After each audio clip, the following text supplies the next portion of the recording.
Your boy 2K, 3kingsboxing.com. Of course, I'm joined with my man Bo. How you doing today, brother? Oh man, dog. Glad the weekend is over. Been waiting to talk this shit right here. Yeah. Hey man, a major thing has happened in the sport of boxing this past The weekend. casuals are going? Oh, well, no. Okay. Them motherfuckers, casuals is like cockroaches, bro. You know what I'm saying? You can kill a whole bunch of them. The more they're gonna they gonna respawn like a video game and shit. Man, I'm telling you, man. you leave one area and come back, them motherfuckers and respawn and shit. That's casuals, dog. So nah, they never gonna go. But other than that, major developments in boxing. And there's a lot of people talking about the major development. Of course, we're going to jump right into it. But first, let me go ahead and give my disclaimer. Fighters, boxers, trainers, managers, promoters, fans, anybody who listens and get offended by anything we say, just understand there's no malice in what we say. We like to clown. We like to make fun of cats. It's just all entertainment. We respect the fighters, but we love the sport. As we were once fighters, we understand what goes on, the mental makeup it takes to get in the ring. So we respect the fighters for that. We don't align with no fighters. We align with the sport. Remember that. But if you have a problem, you can always come see me. And Bo, I mean, I was front and center at the Errol Spence fight, and nobody came to see me, dog. You know what I'm saying? They ain't got no problems. We should be hearing shit the rest of on Wednesday. And you know what I'm saying? Like if you get home, wait a minute. I remember that motherfucker. No. We don't want to hear that shit. You kept it in, yeah. Keep on keeping it. Exactly. All right, let's jump right into it, man. So in the post-fight presser, the first person I heard say that Errol Spence is #1 pound for pound is Richard Schaefer. He's the first one I heard say that. Okay. Then there was just like a plethora of fans that just came out of nowhere. Oh yeah, he beat Mikey Garcia the way he did. Pound for pound #1. Now, of course, on the opposite side of the spectrum, there's a plethora of fans that are basically saying the opposite about Errol Spence right now. You know what I'm saying? And we're gonna get into that. We're gonna talk this topic right here, Errol Spence and Mikey Garcia, probably gonna take up a good hour and 15, 20 minutes of an hour and a half show. It's supposed to be an hour and a half, but this shit always run 2 hours. You know what I'm saying? Yeah. So this is going to take up a major portion of this show. All right, because there's a lot that we need to talk about, a lot that we need to discuss. So we'll get on the opposite side of the spectrum of these motherfuckers not giving Errol Spence his credit. But right now, are guys giving him too much credit? Bo, what do you think about that?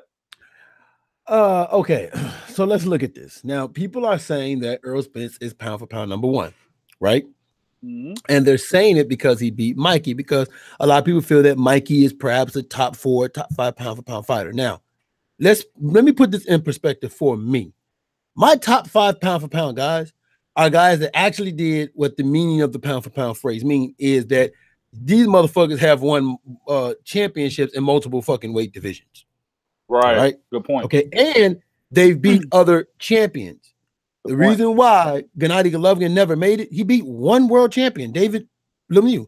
And is the value of Lemieux enough for me to say he's #5? I don't care about the number of fighters that didn't fight him. That don't mean jack. Like, you can't give a motherfucker credit for what you haven't done. You know what I'm saying? You know what I'm saying? Like, your job don't send you the check first and wait for you to come to work, dude. Right. Exactly. Okay. Good point. So you look at that. Then you also have to look at this, because sometimes our job is hard because we have to try to get into the minds of some of these motherfuckers, right? So you have a lot of people saying, well, he's pound for pound #1 because when Vasyl Lomachenko beat Rigo, that's what everybody did, right? Right. Okay, here's the problem with that. Vasyl was already being established as a pound for pound fighter.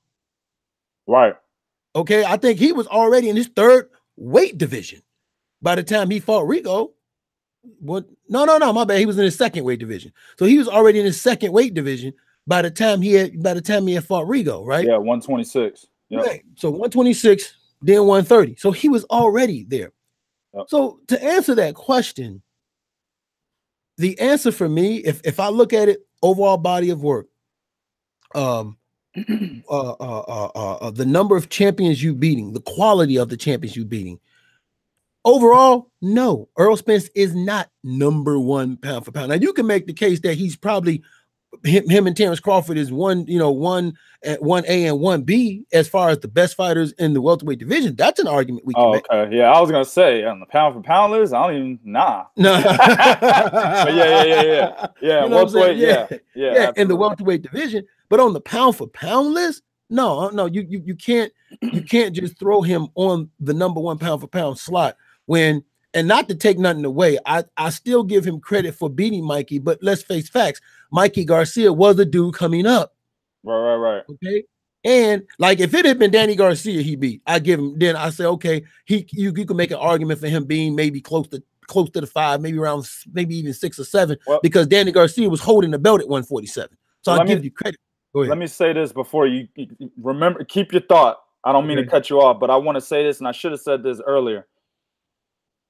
Ring Magazine had Errol Spence at number 5 before he fought Mikey Garcia. Ooh, god damn! Now I want to say something that Barker Rada said in the comment. He said, "No, Spence is not number 1 pound for pound. I think he barely cracked the top 10 pound for pound list after Saturday."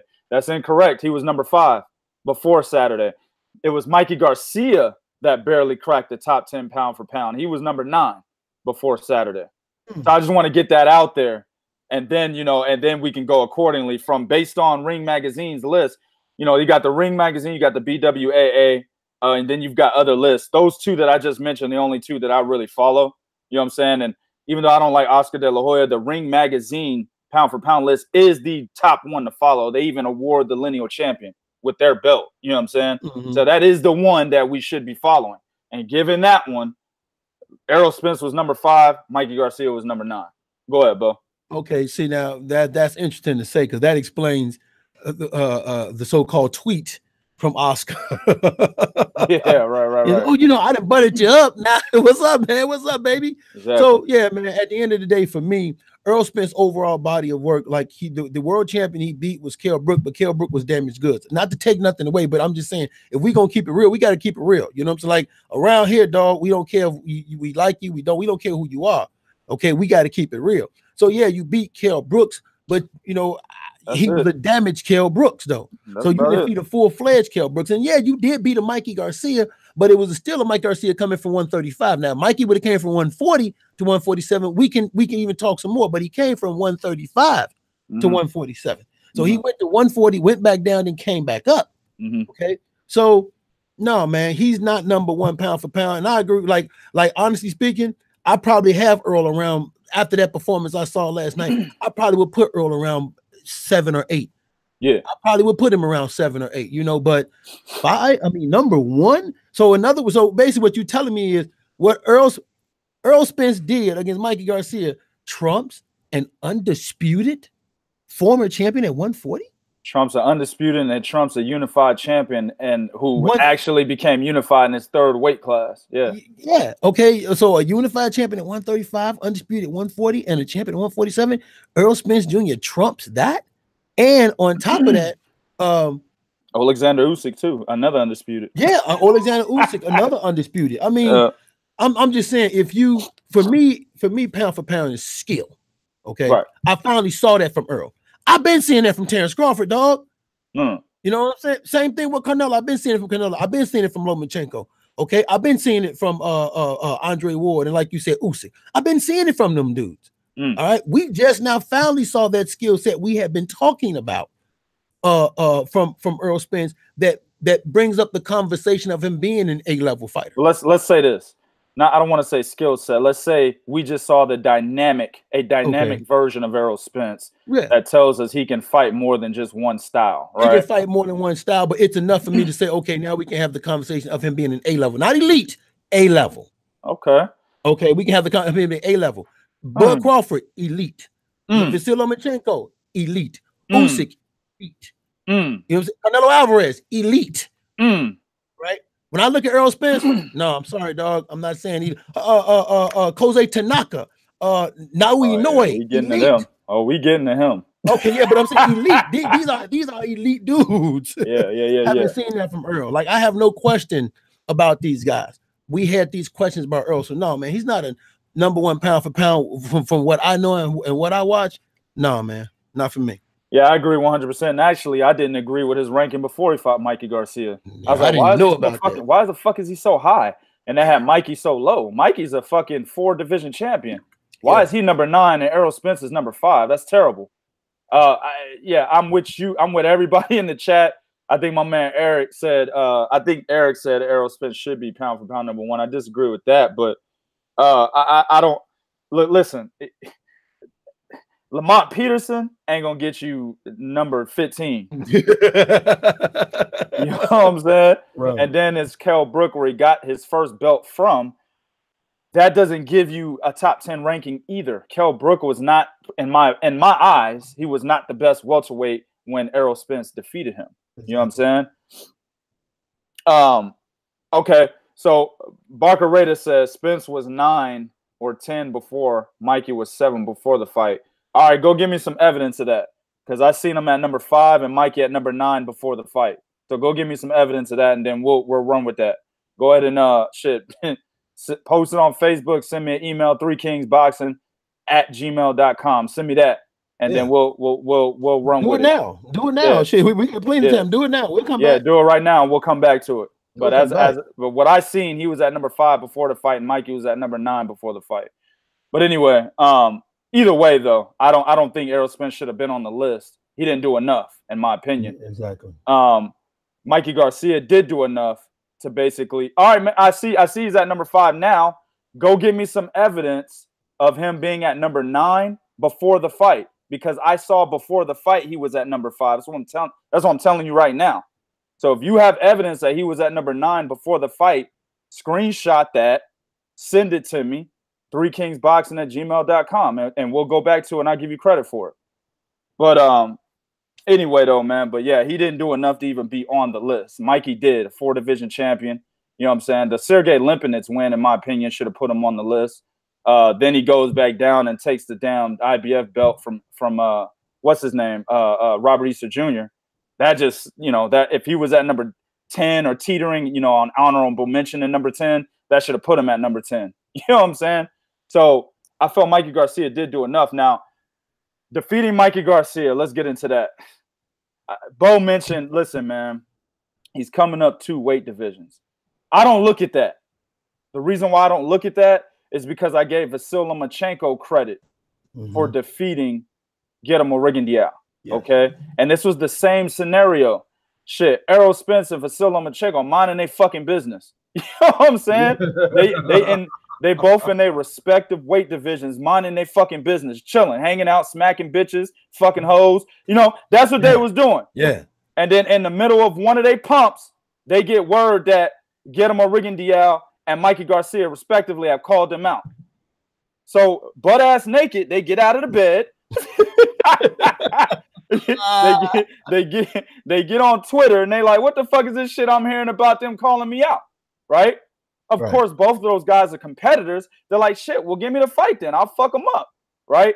I'm not going to sit here and say Errol Spence should get partial credit or 95% credit because Mikey Garcia moved up 2 weight classes. I didn't do it for Loma and get him a Rigondeaux. I gave Loma 100%. I'm going to give Errol Spence 100% with all the accolades that come with it. So to me, he defeated a 4-division champion, a 4-division pound-for-pound champion, okay? So with that being said, I believe Errol Spence should be on the pound-for-pound list now after this win. But number 1, absolutely motherfucking not. Exactly. There's too many guys up there in the top 5 positions that have done much more than Errol Spence have. Vasil Lomachenko, Terence Crawford, Canelo Alvarez, Alexander Usyk. You see what I'm saying? And then they got Gennady Golovkin up there. Anyway, then Naoya Inoue. All right. Naoya Inoue should be top 5 in my opinion. Oh, he is. He's number 3 on my list. Yeah. He should be top fucking 5. Easy. You know what I'm saying? They got Golovkin over him. It's fucking ridiculous. Even Golovkin would have lost. They put him over Inoue. That's fucking ridiculous. All right. Those guys have done more than Errol Spence, man. Sariska Rungvisai. Yeah, he's even done more than Errol Spence. He beat the number 1 pound-for-pound fighter once after he beat him, Roman Gonzalez dropped to number 3, and Sarisiga Sorongvasai beat him again while he was at number 3. So he beat the top motherfucker twice, man. That's even more than Errol Spence. Then he beat Juan Francisco Estrada. Then he's about to rematch him again. Yeah. Yep. So there's a lot of guys there, man. I mean, you can make a case for almost everybody on this fucking list. Donnie Nietes. This motherfucker's been dominating the lower weight divisions for like 2 decades almost. You know what I'm saying? Yes, right, dog. Yeah. So there's a lot of cats on this list, dog, that have arguably done more than Errol Spence. But I'm not going to sit here and say that he can't be number 10, 9, 8, right? Just depends on what you got on, who you got on the list. And Bo made an excellent point. I consider pound for pound, this is what my man Bo said, I consider pound for pound a motherfucker that has got belts in multiple divisions. Exactly. It's a very good point. What's good, Chris? Very good point. You know what I'm saying? So until Errol Spence, in my opinion, defeats another champion at welterweight, I mean, I don't really need him to move up to junior middleweight and try to beat Jared Hurd or anybody of that nature, Jaime Munguia or anything like that. If he could just defeat Sean Porter and take his WBC belt, or defeat Keith Thurman and take his WBA super belt, which is the route he's trying to go, and we're going to get to that in a minute. That's the route he's trying to go. If he can get that bag or that belt anyway, then that will catapult him in the pound-for-pound rankings. But for now, he's just touched the iceberg, man. But I want to ask you, after the fight, and I was a little upset about this, man, in the post-fight presser. They were asking him. Steve Kim was sitting next to me, and Steve Kim basically asked him about Terrence Crawford. He was the first guy to ask him about Terrence Crawford. You know what I'm saying? Right. And my thing is this, man. Errol Spence's response, I was unhappy with. Somebody else asked him about Terrence Crawford. You know what I'm saying? And his response is like, yeah, he can get it too. You know what I'm saying? And pretty much when it comes to Crawford, Errol Spence was like, I'm the money man now. See, his thought process now is, you know what? I don't have to go looking for a fucking Crawford. I'm the nigga now. I'm the money man now. I'm the A side. That was his disposition when confronted with those questions about Terrence Crawford. Yeah. Also, at the very end, whenever the attention was turned on Mikey Garcia because he and his team had entered the room. And there's a lot of shit going on in this chat, bro. I'm looking. I'm gonna address that shit in a minute, man. But yeah, I'm looking too, dog. We're gonna address all that shit in a minute. But as Mikey Garcia entered the press conference, they said, all right, one more question for Errol. The last question for Errol was, Terrence Crawford is getting ready to fight Amir Khan. Are you going to show up to that fight to basically get Terrence Crawford to pressure him into fighting you now that you've just got this big win? Errol Spencer's response was like, no. That's all he said. No. And I think Derek James said, we'll be watching on TV. Derek James, the cat sitting next to him, said that. Oh, that really disappointed me because to me, man, it seemed like Errol Spence doesn't want. It's not a fight that's on his that's top of his list in terms of priority. Okay. Now, I'm not saying that he doesn't want to fight Terrence Crawford. He does want to fight Terrence Crawford. Terrence Crawford wants to fight him. But I think that right now Errol Spence is on that shit where he's like, hey, y'all saw I just sold 48,000 tickets. Right. Terrence Crawford couldn't do that. He's never done that. Right. You know what I'm saying? I don't know what the pay-per-view buys were yet. I don't think they released them. If they have, it is what it is. But I don't think they release them. Usually takes a couple more days. Like Tuesday or Wednesday, we'll find out. Right. So I don't know what the numbers are. But Errol Spence is already riding this cloud right now because he sold so many seats. And I was there. I went live on Facebook and I panned around the entire arena. It was fucking packed. It was like no seats. All the seats were sold out. Now, this is more than what Anthony Joshua has sold in Wembley before. Joshua has sold 20,000. You see what I'm saying? So the first time he fought in Wembley? Yeah. Yeah, Errol Spence has fought 48,000 now. Hey, make sure you say that because you know how them cats get. Yeah, the first time he fought in Wembley. First time, yeah. His first pay-per-view. First pay-per-view. Errol Spence sold 48 in his first. So he's riding a high-ass cloud now. He's like, I'm the A side. I don't like that particular position from him because he's doing the same thing now, or at least it's looking, he's getting ready to do the same thing that Keith Thurman did to him, right? That Floyd Mayweather did to Keith Thurman. And both him and Keith Thurman, Errol Spence and Keith Thurman, were complaining when the shit was happening to them. Now it looks like he's getting ready to try to do it to Terrence Crawford. What do you think about that, Bo? Here's the thing. The one thing is, here's what I want everybody to understand. We do know that PBC make fights with Top Rank, but lower level fights, big level fights on that massive scale, we haven't seen them do one of that just yet. And this would be a big level fight. And Errol Spence knows, just like the press conference we was on with Terrence Crawford, when they was like, hey man, listen, I think it was Jose Benavidez, they said, hey man, listen, don't ask us about Errol Spence. We're not fighting him right now, okay? And I remember that press conference we was talking about where they said that. So the reality is both these dudes know this ain't a fight that's in the immediate future. This is a fight where they're going to keep pitting us against each other, okay? And then just when things get at its height, that's when we're going to sit down and we're going to work it out.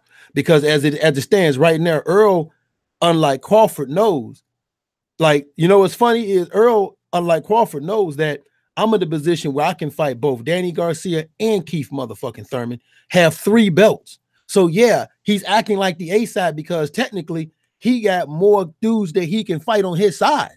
Yeah. You know what I'm saying? He got bigger fights that he know he could make. Like you got Crawford fighting Amir Khan. Okay, after you get past Amir Khan, who else can you tell me that you can justify Crawford this being a pay-per-view? Matter of fact, how can you even justify this being a pay-per-view? Crawford and Khan?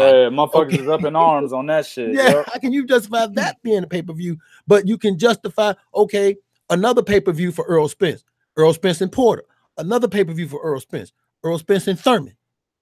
You know, so he knows, hell, you can even say, or another pay-per-view defense, Errol Spence and Danny Garcia. So he knows, man, I got 3 or 4 more good pay-per-view fights in me, right? So what they got over here, and that this fight is not going to get made until both of us are being built. So like Crawford is connected to me, and I'm connected to Crawford, and we're connected to each other to build until we make this fight. So I agree with you. He knows he's gonna have to fight Crawford, and he knows he wants to fight Crawford, and Crawford knows he wants to fight him. Absolutely. Right? But both of them dudes know and they understand at some point, man, listen, man, y'all can't be asking me about something that we all know ain't finna happen in 3 months. But you know what though? As a fighter, I hear what you're saying. I want to hear you say it. Yeah, I mean, he don't have to commit. I always told motherfuckers, man, when you're a fighter, you have to display to the media that you want something, because if you don't, the media is going to run with that. There's a cat in here already saying Errol Spence is ducking Terrence Crawford. You know what I'm saying? Now, you know what's funny about that? Is that I could say Terrence Crawford ducked Errol Spence when he re-signed with Top Rank. So, you see what I'm saying? Like, my point is, though, if the media is asking you, I mean, he did say he can get it too. But that last question, I'd have been like, look, man, I'd have been like, yeah, we're going to go to the fight. And if you go, you go. If you don't, you don't. You know what I'm saying? But you give the media something that they can run with, the media and the fans. Right. You don't want to give them any negative inclination that you're trying to avoid something. You see what I'm saying? And that's what, like, back when Daniel fucking Jacobs was talking about fighting Golovkin, and they said, you think you're the best fighter in the division? He said, I'm second best. And then he said, I want $10 trillion to fight him. Right. Niggas ran with that shit. Now, of course, he ultimately fought him. But a lot of people were getting on Daniel Jacobs because he conceded to being the second best in the division, and he hadn't fought Golovkin yet. Right. You see what I'm saying? You don't give the media anything that they can fucking run with. That's the problem here. Now, I do agree with you 100%, though. Errol Spence has a hell of a lot more fucking options fucking with PBC, while Terrence Crawford and Top Rank are scraping, trying to find motherfuckers to fight. That's why they picked Amir Khan, Jose Benavidez. You know what I'm saying? Yeah. Jeff Horn was in line because it was the easiest way to a belt. You know what I'm saying? Most definitely. But and plus Top Rank did have rights over the Jeff Horn's next fight, right? Yep, they did. After Manny Pacquiao. So that's why they went that route. It's a smart move. Shit, if I'm Top Rank, I'm putting the belt on my top dude. Right. Very, very, very smart move, right? But the point is, still, even if you're Errol Spence, you got 17 motherfucking PBC welterweights. You know what I'm saying? All of them top 10. I don't know how you get 17 niggas in the top 10, but I'm just saying. Even if, fam, and when they ask you that, you always make it seem like you're ready for the top nigga, no matter what, dog. Because cats are gonna run with it if you don't. And they already are. That's the fucking problem I had. Well, you know, and here's the thing, man, is a lot of times, like, boxing fans, and I'm saying boxing fans, not cats like us, you know, enthusiasts and purists. Yeah. Boxing fans have a short memory. And what they have to understand is these guys have been pitted. I remember when Bob Aarons made the comment, Spence versus Crawford is a super fight. It's Hagler versus Hearns. I'm sorry, it's Leonard versus Hearns. Right. A super fight. This fight has to build. Okay. Right. And as soon as that was said, it was like, all right. And that's how both of them dudes acted, like, oh, okay. You know what I'm saying? Like, all right, so this is a fight that, you know what I'm saying, is going to have to be built or so forth and so on.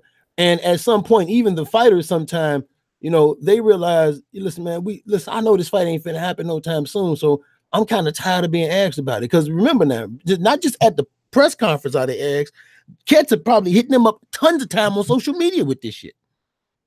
Yeah. You know what I'm saying? They probably seeing this shit on the regular every hour on social media. So they like, man, look, I'm tired of y'all asking me about this, man. Y'all know, like, you know what I'm saying? Y'all are not dumb. Y'all heard what Bob said. Y'all know, you know what I'm saying, that this fight is, hey, you know, we gonna build it. But, you know, whether it's negative or whether it's positive, I think the main goal for all these cats is to get people to talk about, you know, the saying the two of them and to keep them linked together. So, but it's just one of them things, man, where, you know, I think we're in that specter of era that we're in, where we are kind of tired of the whole build some shit. Yeah, everything got to marinate. Nigga, this ain't no chicken. You know what I'm saying? Ain't nobody trying to saute no motherfucking meat with some rice and some vegetables. Nigga, we trying to see boxing, dog. Right. Trying to see nobody marinate nothing, nigga. You know what I'm saying? I didn't say I was barbecuing. That's the only time I marinate shit. You know what I'm saying? That's the only time I'm about to marinate, niggas, when I'm about to barbecue the next day. I'm trying to see some fights, man, but I get it. It's business.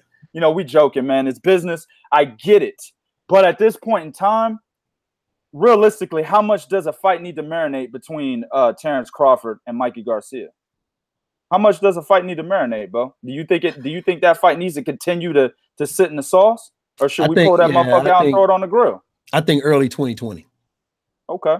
I think early 20, you know what I'm saying? Kick off the year, early 2020. Actually, you know, it'd be great if you could do something like, you know, like a double Cinco de Mayo fight where you'll have Canelo fighting somebody on this side at this time frame. Then later on at another time frame, Earl gonna fight Terrence Crawford at this time frame in Texas. You know what I'm saying? That would be like awesome. But yeah, I think early 2020, man. All right. Well, let's move on to the next point. Well, we putting the Terrence Crawford fight aside because evidently, and everybody's pretty much talking about it in the chat already, Manny Pacquiao climbed his old ass in the ring. You know what I'm saying? He climbed in the ring and shit. Took him about 15 minutes to walk from the ropes to the middle of the ring. And that nigga every bit of 40 years old and shit. You know. And evidently, Errol Spence said, hey, it would do me an honor to share a ring with you. Or he said, fight you. Right. Everybody at media was like, I don't want to see that shit. Everybody at media was saying that, dog. I don't want to see that shit. Right? But I get why he's doing it. Think about it, family. Think about it. And it took me a second for this shit to process, but it came. The reason why Errol Spence is interested in fighting Manny Pacquiao is why. Because Manny Pacquiao holds the WBA regular title. Yep. If he defeats Manny, well, if they fight, he will get the WBA regular title, right? Yeah. What happens next, Bo? That puts tremendous pressure on Keith Thurman. Keith Thurman, Tremendous pressure. AKA Chico the Barge. It puts major pressure on Keith the Barge. You know what I'm saying? So that's what he's trying to do. He's like, yo, Keith, you will never be able to run from me, motherfucker. Anywhere you go, I'm coming behind you, dog. I'm gonna be on your coattails, dog. I'm gonna be pulling your ponytail and shit. No homo. I'm gonna take your flute. I'm gonna take your flute and throw it in the river now. Exactly, fam. And throw it in the lake, goddammit. Exactly, fam. But in order for him to get to that point, we have to undergo a fight that might not be that competitive. Or will it be? Will Manny Pacquiao even take this fight? What do you think about that, Bo? Well, here's the thing, man. And I just, it's a lot going on in the chat. I just want to address one thing, man, because by no means, I don't address idiocy. So the one dude in the chat understand that I don't address idiocy, all right? But I want to address my man when he said something about Crawford wasn't talking about Spence. He was trying to fight Thurman, who was injured at that time. And I remember seeing this on ESPN. Here was the thing. At that time, okay, when Crawford was talking Thurman had 2 belts. Thurman was by default considered the man because he was a unified champion. And when Crawford went up, he was looking to target just that. He was looking to target the man. And when they mentioned to Crawford, it was Stephen A. Smith and Max Kellerman. When he said, you know, I want Crawford. And they said, what about Earl? He said, I want Crawford. He's the man. He has 2 belts. I want Thurman. He's the man. He got 2 belts. And then they said Earl might feel some kind of way. He said, well, after I'm done with Thurman, he can get it too. Right? Yeah. So that's the reason why he mentioned Thurman. It had nothing to do with that. It was the fact that he was like, hey, man, Thurman was being looked. As a matter of fact, at that point in time, everybody wanted Thurman. Probably Porter wanted him. Everybody wanted Thurman at that damn time because he was considered the man. But does Manny Pacquiao take this fight? Manny Pacquiao is going to go and sit down. Now, unlike what he had to do with Bob, now Bob just told him, hey, man, look, Pacquiao, listen. I don't give a fuck how much they're paying you to fight Amir Khan. Yeah. All right? I'm not going to let you fight Amir Khan. Okay? Stop it. Stop trying to do things on your own. I have your ass right here in the drawer. Yeah. All right, Manny, stop. All right, go back home, be a senator to the country, make controversial, stupid statements, but stop trying to make fights. I'll tell you when to fight. Yeah. Now, with Al Heyman, it's more of a, well, man, let's view your options. Okay, you made a lot of money with Adrian Broner. You know what I'm saying? Like, I can't imitate a motherfucking voice I never heard before. Hell yeah. You know what I'm saying? And I usually got a default voice for niggas, but man, I can't even do his shit, bro. The only thing I could do if I could turn my camera and show you how he's probably sitting there with a cognac in his hand with a cigar in his mouth, like, look at man. And a bitch on his lap. Right? He's like, look at man. Hey, turn that Jay-Z shit off. Now, look at man. Yo, you wrong for that, dog. You wrong for that. Anybody who don't know, Al Heyman there was a lawsuit that Beyonce put on Al Heyman and shit. You wrong for that, nigga. But Al Heyman is probably sitting there like, look, Manny, now you made a lot of money with Adrian Broner. Let's see what the numbers are with Earl. If they look pretty promising, we can make a fight with you and Earl, and you make a boatload of money, maybe another, double figure payday, $12 million double figure payday. Give you some profit sharings. And I mean, eventually you're going to have to fight one of them. You're going to have to either fight Spence, Porter, or Thurman. The most money I can get you is definitely, of course, is Spence because he's the hot guy right now. So go home, think about your options. I'm just saying, man, you can make a boatload of money. Yeah. Man, he's going to go back and think about it. Now, time is running out on man. I'm being real with you, and it really is. At some point, man, he's going to have to shut it down. And he knows that's the reason why he fought and won the WBA regular title. Like, he wasn't going for the super. He went for the regular. And you know what the funny thing about the regular is? The regular champion never has doesn't have mandatories to the degree that the super champion does. Right. Okay, a regular champion can make as many voluntary defenses as he fucking want. Right. You know, until the WBA to say, oh, wait a minute, there's a nigga holding the belt down there. Oh, hey man, get that. Yeah. Is that motherfucker on the block? Look at that nigga, bro. You know, that motherfucker off the block. Yeah, you know, they be sitting there, they look up, yo, who's that going to the bathroom? Oh, that's the regular champion. Oh, god damn, I forgot about him. Yeah. Get him a fight. So I think it's gonna for Manny Pacquiao at this point in time, it's gonna come down to money. Yeah, of course. And if fighting Errol Spence gives him that money, then heck yeah, he'll take that fight. And I honestly motherfucker already gave it a thumbs down. All right, motherfuckers. Y'all are funny, dog. But I think that's what it's gonna be. Now, will it be a competitive fight? That's where it comes into play, man, because I don't care who you are. I don't care I don't care who you are, dog. The most undefeated entity in all of anything in life is Father Time. Right. And when Father Time is leaning on you, right? But just looking at that young motherfucker over there, it don't look too good for you, dog. Yeah. Don't look too good for you. Exactly. Yeah, I think it's definitely a good business move. It's a fight that it should be a fight that's a little more intriguing than Mikey Garcia. You know what I'm saying? But it's still something I'm not trying to see because I already know who the winner is. You know what I'm saying? So it is what it is. I'm gonna move into my next point. So Errol Spence, Keith Thurman, man. If that fight does happen, let me ask you this. Because in the media section of the fight, Cass was basically saying that Errol Spence should fight, or at least Keith Thurman should come out of the woods and fight Errol Spence next. But I was like, well, he's already talking about getting another tune-up after Josecito Lopez. And the dude sitting next to me, shout out to my man John Gatlin from NewYorkFights.com, real cool nigga, man. He was saying, yo, nah, he's ready for it right now. I said, man, did y'all watch Josecito Lopez? Did y'all watch that fight? Because if that Keith Thurman gets in the ring with Errol Spence, Keith Thurman obviously is undefeated, so he's never been knocked out as a professional. That might be his first knockout loss, dog. So what do you think about that, Bo? And I told him, I said, they're talking about trying to get Keith Thurman against Adrian Broner. And they like, nah, I don't want to see that. He needs to fight Errol Spence. What do you think about that? Should Keith Thurman fight Errol Spence right now? Somebody said it in the chat, and I agree with him.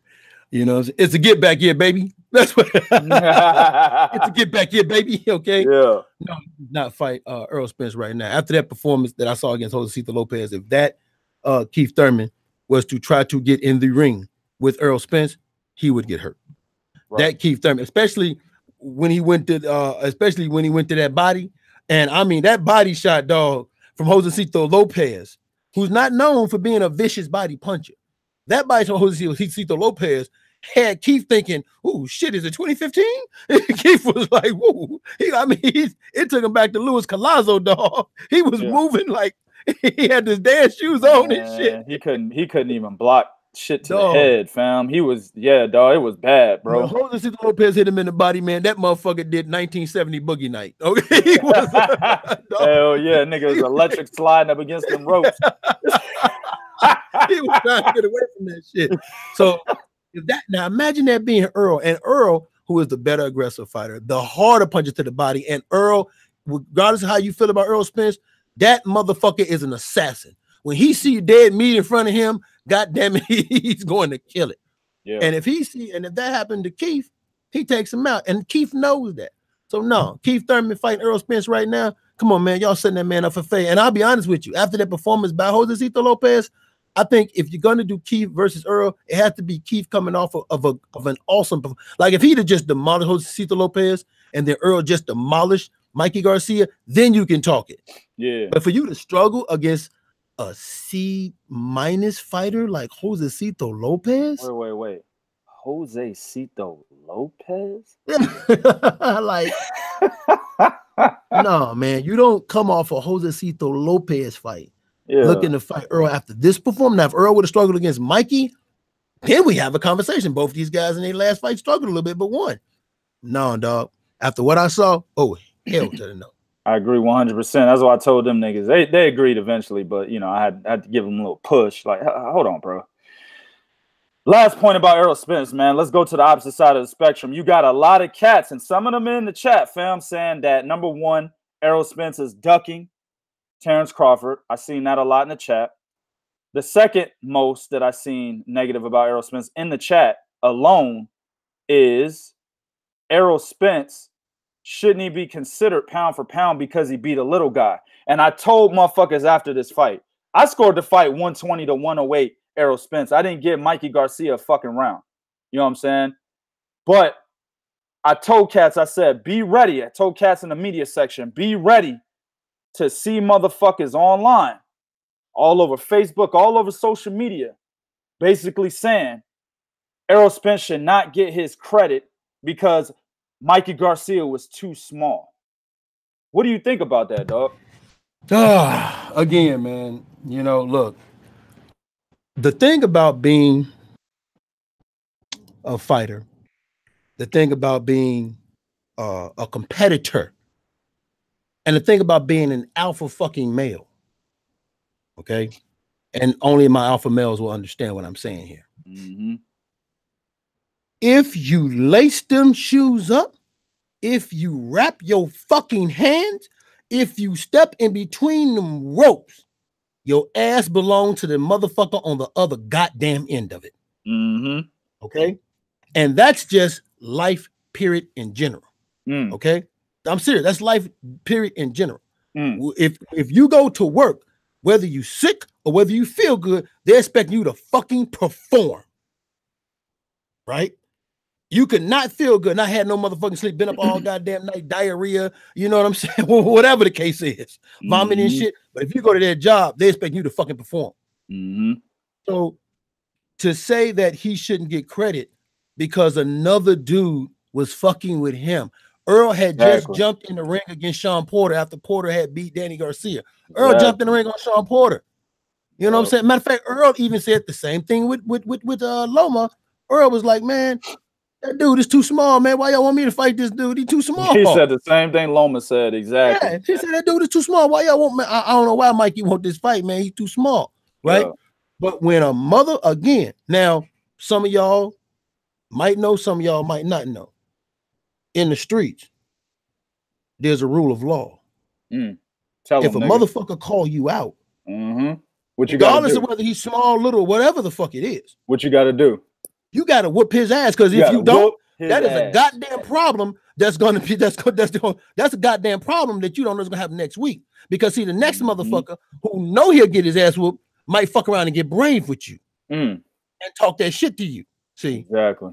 And then you got a problem. So now you got to deal with this, right? Listen, I got to nip this in the bud right now to let everybody else know below this goddamn division. But you stay in your fucking place and in your goddamn lane, right? So he gets full credit for it because number one, he didn't do a Canelo Alvarez. He didn't say, "Hey, Ricky Hatton, brother, bring your ass on up here. Come on up 8 motherfucking pounds." Yo, and fight me. What's that boy's name? Ryan Rhodes. Yeah, Ryan Rhodes. You know what I'm saying? He didn't do, because I heard somebody say Errol Spence is the weight bully. Okay, he didn't do the whole. I don't know how somebody who's fighting motherfuckers in his own division is the weight bully. Canelo fought Miguel Vasquez twice. You know what I'm saying? Like, you know what I'm saying? He didn't do. He didn't do Amir Khan. Bring your ass on up here. You know what I'm saying? He didn't do that. He didn't say Jose Lopez. Bring your ass on up here. James Kirkland. You can get it coming from 154 up to 160 and 155. You can get it, but you can't have Ann Wolf on a 2-year layoff. On a 2-year layoff, you can't. He didn't do none of that shit. He jumped in the ring against Sean Porter. I'm saying right now, I want to fight you. Matter of fact, whenever he's around, matter of fact, last night, what did he tell Sean Porter? Sean Porter can't even set a Thanksgiving table. He can't even fill up a Thanksgiving table with fights. And I had all these people here. That's what he said. Okay. He was talking shit to Keith Thurman at the press conference when he said, I guess Thurman gonna stay hurt as long as I'm in the division. Right. So he gets full credit because it was Mikey that said, I see something in Earl. It was Mikey that went and said, hey man, I want to fight Earl. It was Mikey constantly talking about Errol Spence. Errol Spence never once mentioned Mikey. It was Mikey fucking with Earl. So he gets 100% full goddamn credit. if Vasil Lomachenko, who wasn't even thinking about Rigo, and said the same thing, didn't want credit or didn't want to fight Rigo and got full credit for beating him, then you got to give the Earl the same thing. And one last point I just want to say is, again, for me, this is me. I can't speak for everybody else. For me, if you got in that ring and you laced them boots up and you laced that shit up, and I'm on the other side of that ring, I don't give a fuck if you 12. Mm-hmm. You talking shit, I'm gonna put you in your place on the other side of that goddamn ring, dog. So he gets full credit, man. I mean, understand, and shout out to my man Black Fight Fan TV. I'm gonna get to his question right after I say this. Understand, Bo. Let's say Errol Spence said, "Nah, I'm not fighting Mikey Garcia." Then he got to deal with motherfuckers saying he ducking him.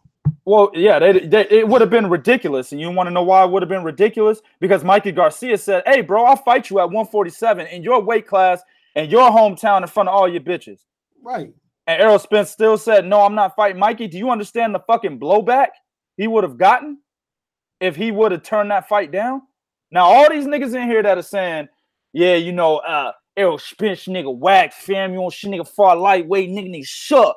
Everybody's saying that shit. Y'all better be this. Y'all better have the same sentiment when Lomachenko beat Guillermo Rigondeaux. I better not catch none of y'all cats in anybody else's videos saying, "Oh yeah, I give Vasil Lomachenko 100% credit for beating Guillermo Rigondeaux." Rigondeaux was a pound-for-pound fighter. So was Mikey Garcia.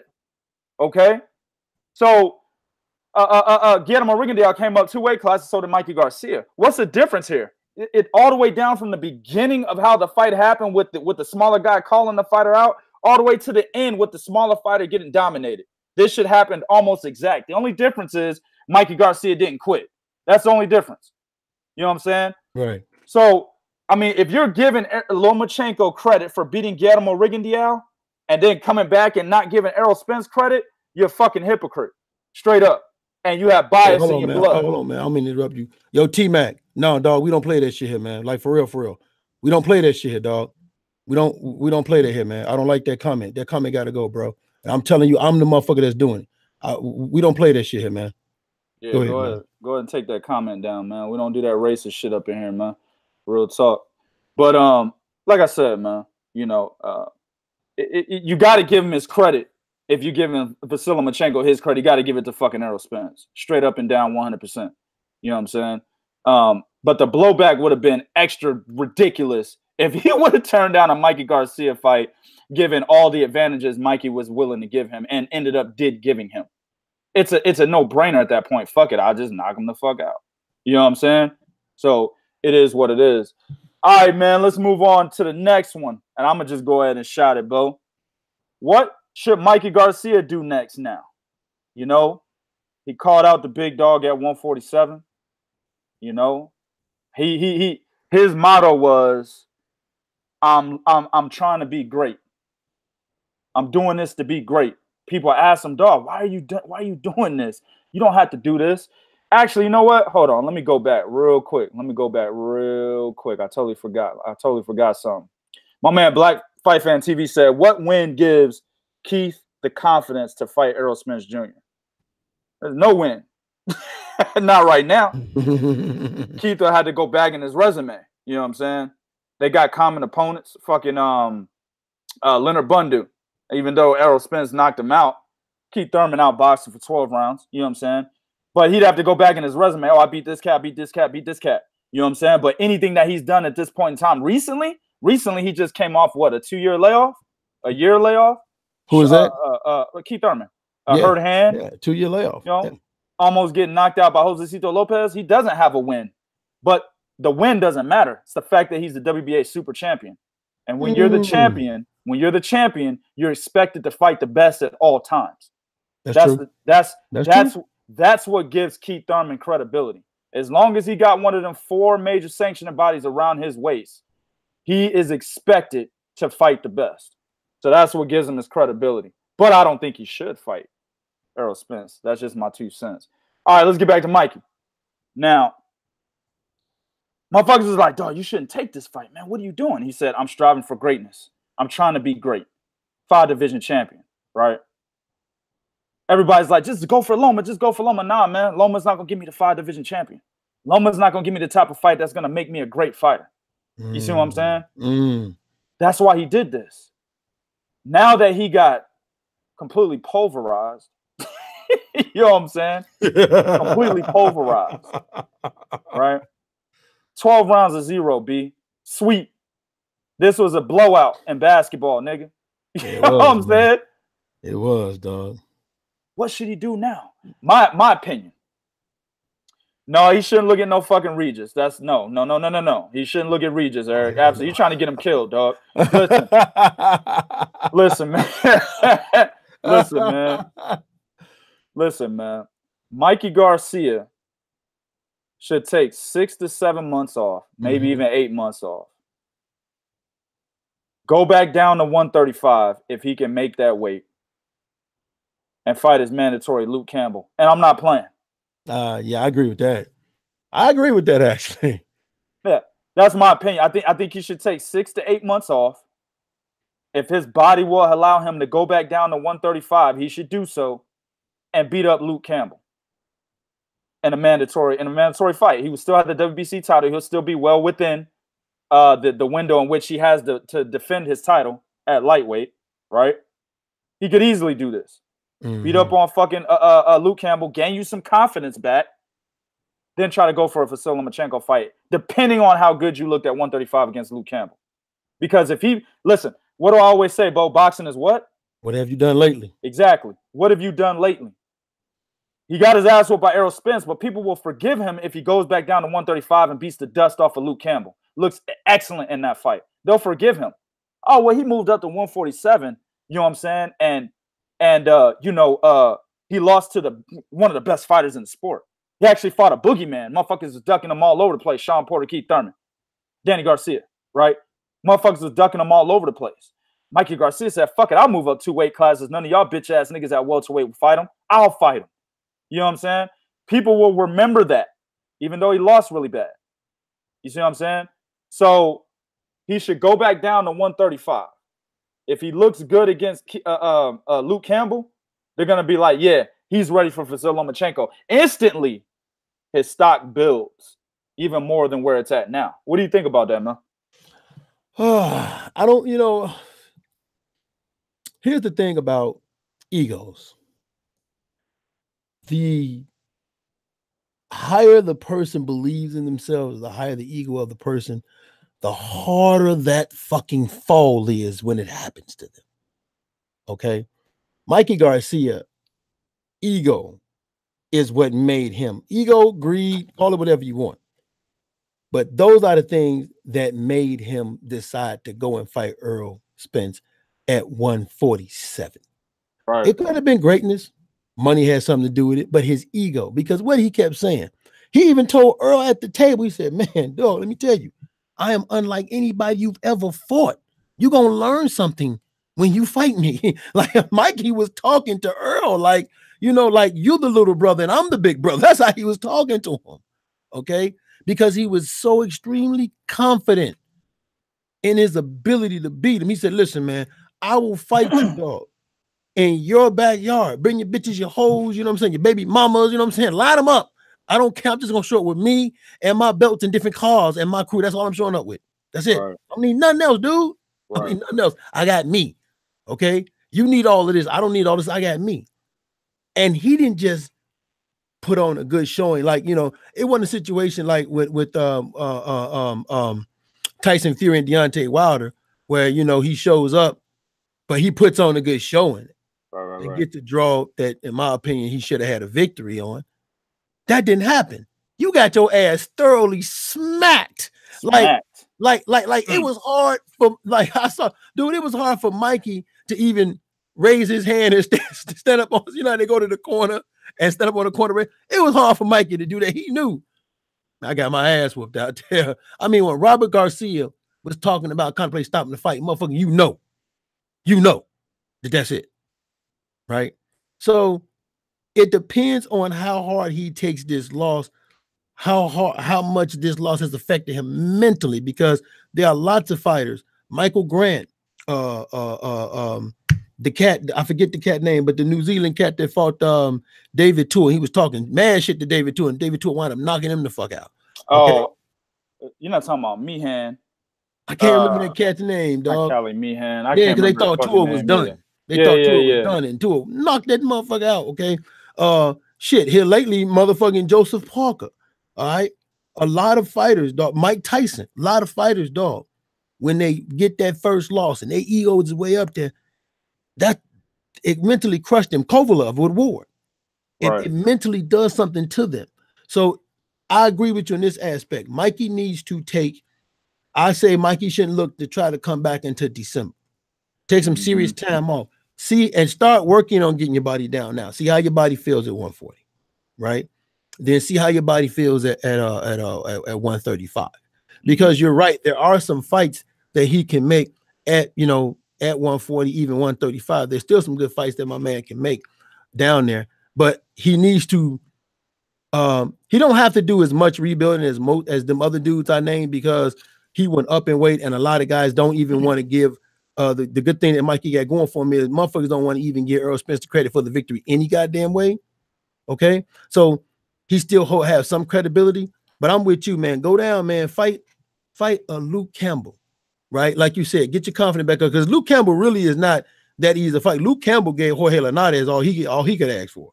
Yeah, But yeah, go back there, fight a Luke Campbell. Then after fighting a Luke Campbell, you know what I'm saying? Look over at Richard Comey and say, hey, listen, Al, I need a favor. We know Comey is with top rank, but slide that dude, you know what I'm saying, a big bag of money and whatever, you know what I'm saying, the value of the cash is, slide that dude a big bag of money, because he's at home right now. He at home, you know what I'm saying, nursing his injury, right? So he said, hey, Al, you can maneuver through the streets real good. You know what I'm saying? Go over there, slide that dude a big bag of money, and let me do a unification fight with him. And then maybe me and Lomo can fight for all the marbles later on. And that's what he needs to do. He needs just a building your confidence fight to remind everybody, hey man, listen, that was just a one-time thing. Yeah. Let me go to a question real quick. If I can find the motherfucker, I just lost it. Hold on, dog. Hold on. Let me find that motherfucker real quick.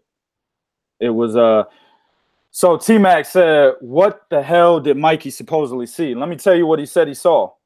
In the post-fight presser, he basically confirmed that there was no particular hole that he was focusing on when it came to Errol Spence. He said that he felt that he was better than Errol Spence at everything that he does. Which actually pissed me off when he said that, because that told me that his ego wanted him to take this fight. Not necessarily because he saw a technical flaw. It was his fucking ego. You never go by that. I would have actually been like, yo, if I was advising him and he said this shit to me, I'd have been like, Mikey, don't take the fight over that, fam. You know what I'm saying? Did you see anything in Errol Spence that you feel like you can exploit? And then motherfucker was like, nah, I just feel like I'm better than him and everything he does. I'd be like, nah, nigga, he does. Nah, bro, we need to be looking at Luke Campbell. Yeah. Wait a minute. Just think about that statement. I'm better than everything he does. So you're a better body puncher than Errol? Nah, he wasn't. Like everything he does, nope. Even in that fucking fight, he didn't even, and this is a bad one for him, dog. This is a big knock on Mikey. In that fight, he didn't even have better head movement than Errol. No, he didn't. His head was on the center line the whole time. That's why he was getting murked by the good old fashioned 1-2. He was getting murked by that shit, dog. Errol Spence really, that right there was winning him the fight early on. First 7 fucking rounds is the fucking jab with the straight left hand. Yeah, because he was able to build off of. He built everything. Everything Errol did was built off that goddamn jab. Everything he did, he built it off that jab, man. Everything. And what's his name made it clear, Derek James. He said the one thing that I wanted to make sure Errol understood is that he keeps the jab in the face of Mikey Garcia. All you got to do is keep that jab out there and keep him reset and keep him, don't let him be comfortable. And that's the only thing that I really told Errol he needed to do. And that's exactly what the fuck Errol went out there and did. Yeah. Everything he did was built off the jab, bro. Perfectly Normal Cycle said, I think Errol carried Mikey. I don't know about that. I just think I'm not going to take away from Mikey Garcia's toughness. He took a hell of a beating, You know what I'm saying? And he survived in 12 rounds. You know what I'm saying? Took a hell of a beating. He took a hell of a beating to the body. You could hear, sitting ringside, I could hear the punches landing on Mikey Garcia's body. I could hear the straight left hands landing on his face. Exactly. You know what I'm saying? It was. He's a tough motherfucker, man. Go ahead and give him his credit, and he's got major heart. He felt like he could beat Errol Spence, and even said in the post-fight presser, the reason why I didn't want to stop, because Robert Garcia did say he wanted to stop the fight. He wanted to stop the fight. Yeah, right? he did. But Mikey Garcia said no, because I just feel like I still got one punch in me that might land and might change the course of this fight. He said that. So that was his will and determination to not get knocked out. He wanted to somehow change the course of the fight. He knew he was losing, but he wanted to change the course of the fight with one punch and felt like he had that opportunity. You know what I'm saying? Also, I want to say something. I saw this shit, but nobody around me saw it. I don't know how the fuck they missed it, dog.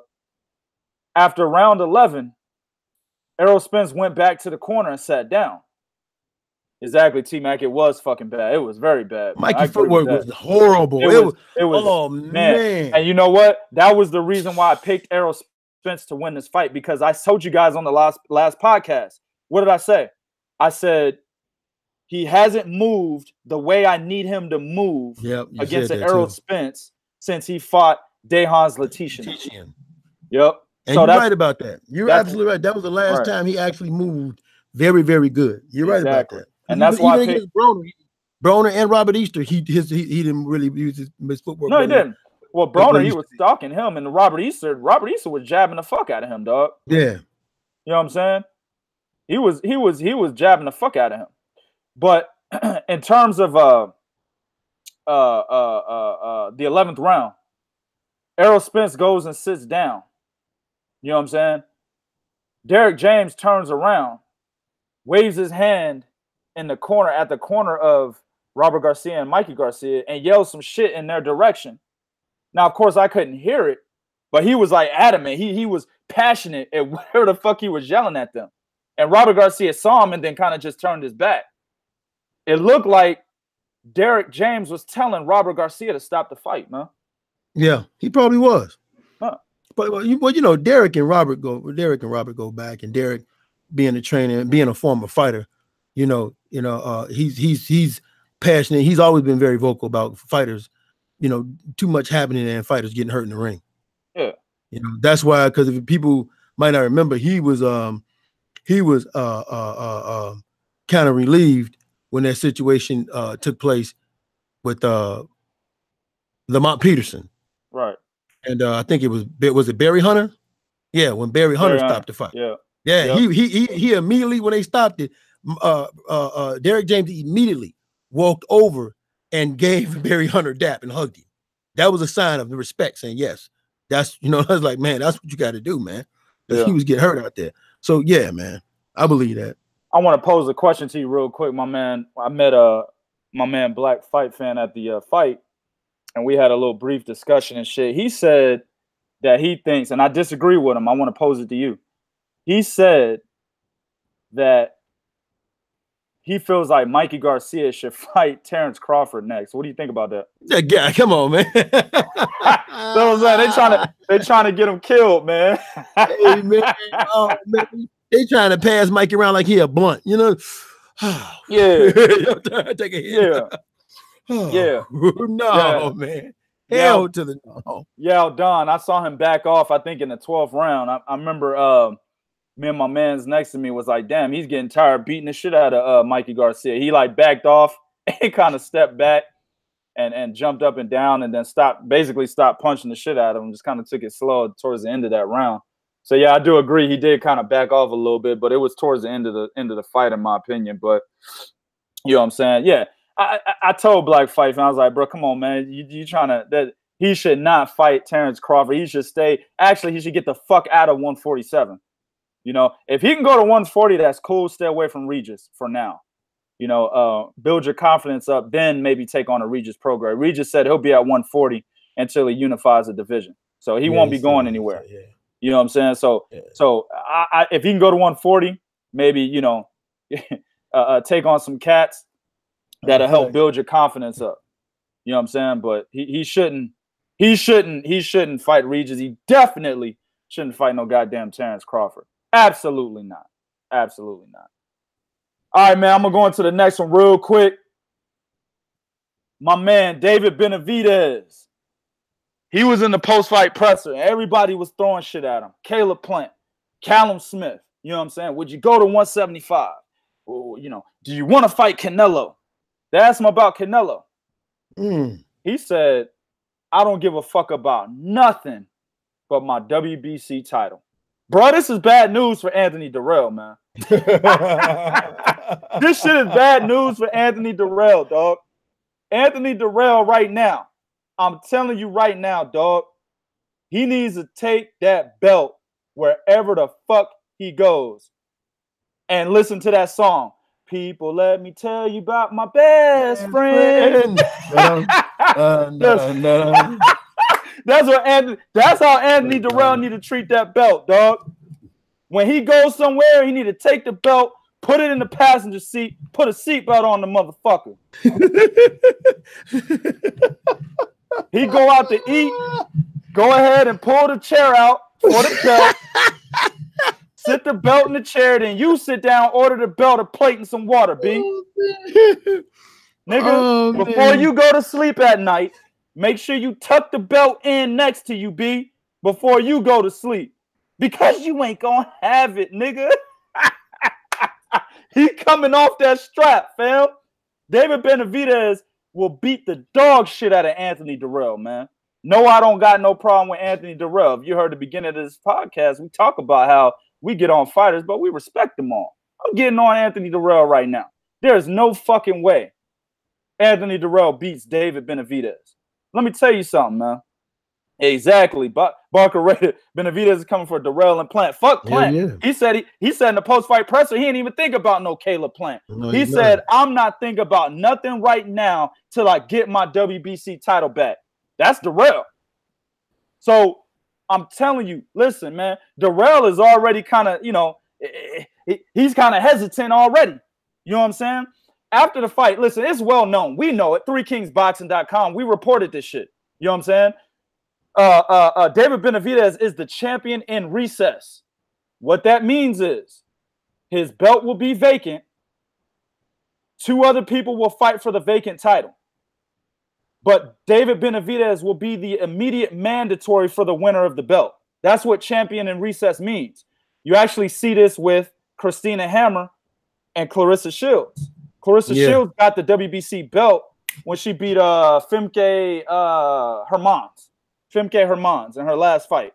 That was for the vacant WBC belt that Christina Hammer had to vacate when she had that medical injury. She became the champion in recess. That's one of the reasons why this undisputed bout is happening on April 13th, because she's a champion in recess. She's the automatic mandatory for Clarissa Shields. Same thing here with David Benavidez and Anthony Dirrell. Now, Anthony Dirrell knew this shit when he beat Avni Yildirim. He knew it. What did he say, Bo?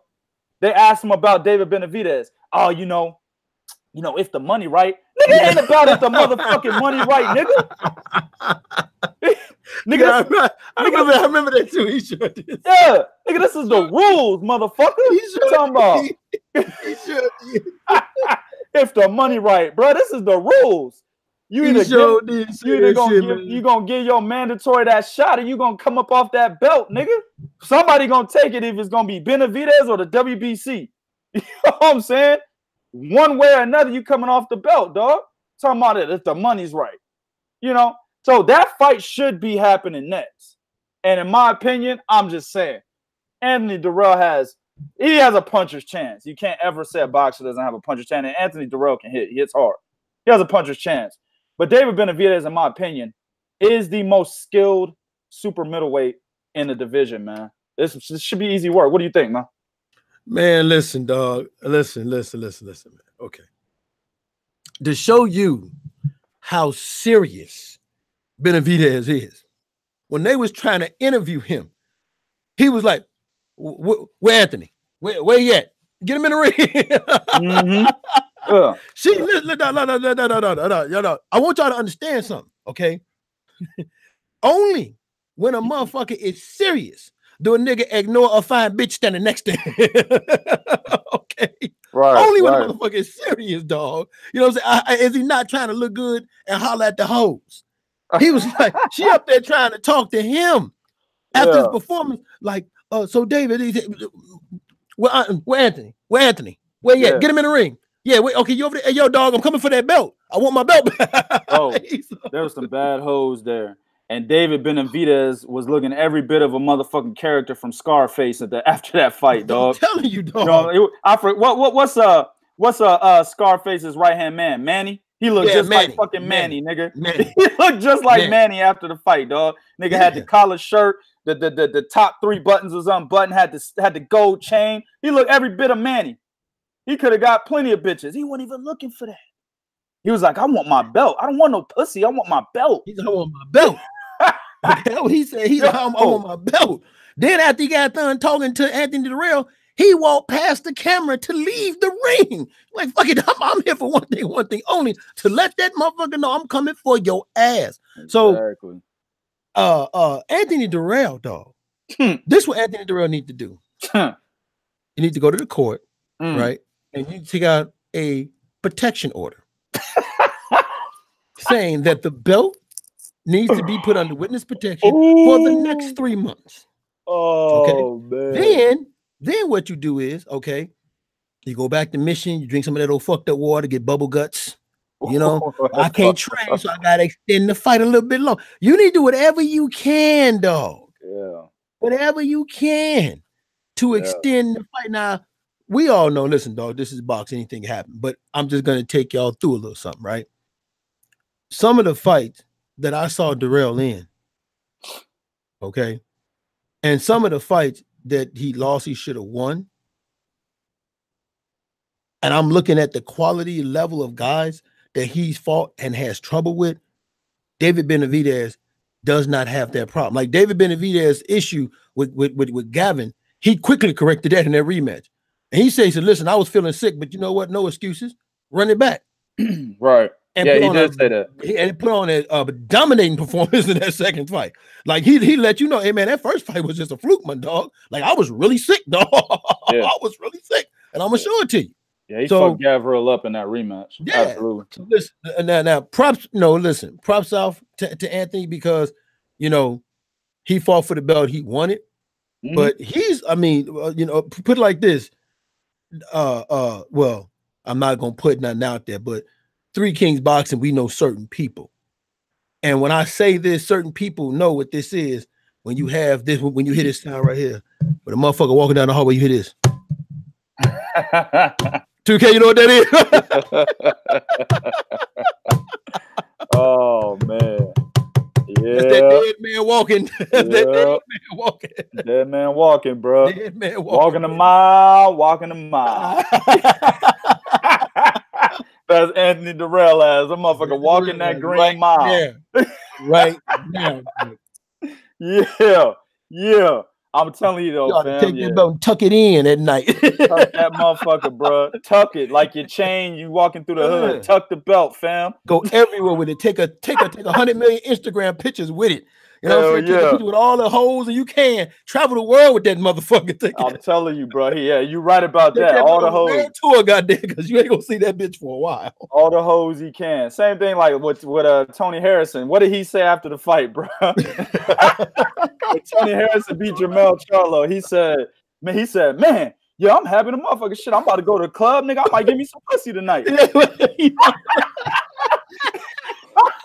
That's exactly what Anthony Dirrell should be doing as we speak with the belt in his hand.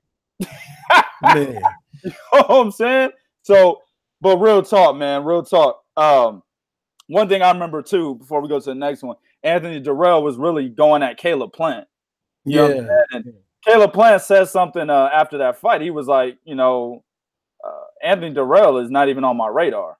You know, he's not the guy, you know, I'm looking to fight other people, but I mean, it is what it is. But what he's talking about is he understands the rules too. The WBC mandatory is fucking David Benavidez. And Caleb Plant and David Benavidez have already had their fucking exchange. You know what I'm saying? Yeah, Benavidez basically said Caleb Plant was whack when he fought Jose Uzcategui. And Caleb Plant was like, well, shit, you know, maybe we could fight if you get your belt back and keep your nose clean. That's what Caleb Plant said about Benavidez, right? So they already going through their exchange talking about a unification possibly. I'm telling you, man, I don't count a fighter out often, but in this case, that nigga is gone, bro. He's done, baby. He's done. Real talk. Stick a fork in him. He done. Exactly, bro. That meat is overcooked. Bo, what you got for me next, man? All right, man.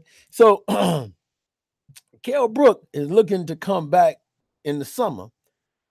He states that he thinks he can beat Errol Spence. Now, you don't know if he... Damn. I just choked. I was legitimately drinking my water, bro. Choked on that shit. Now he thinks, but now he's conflicted because he don't know if he want to compete at 154 or 147.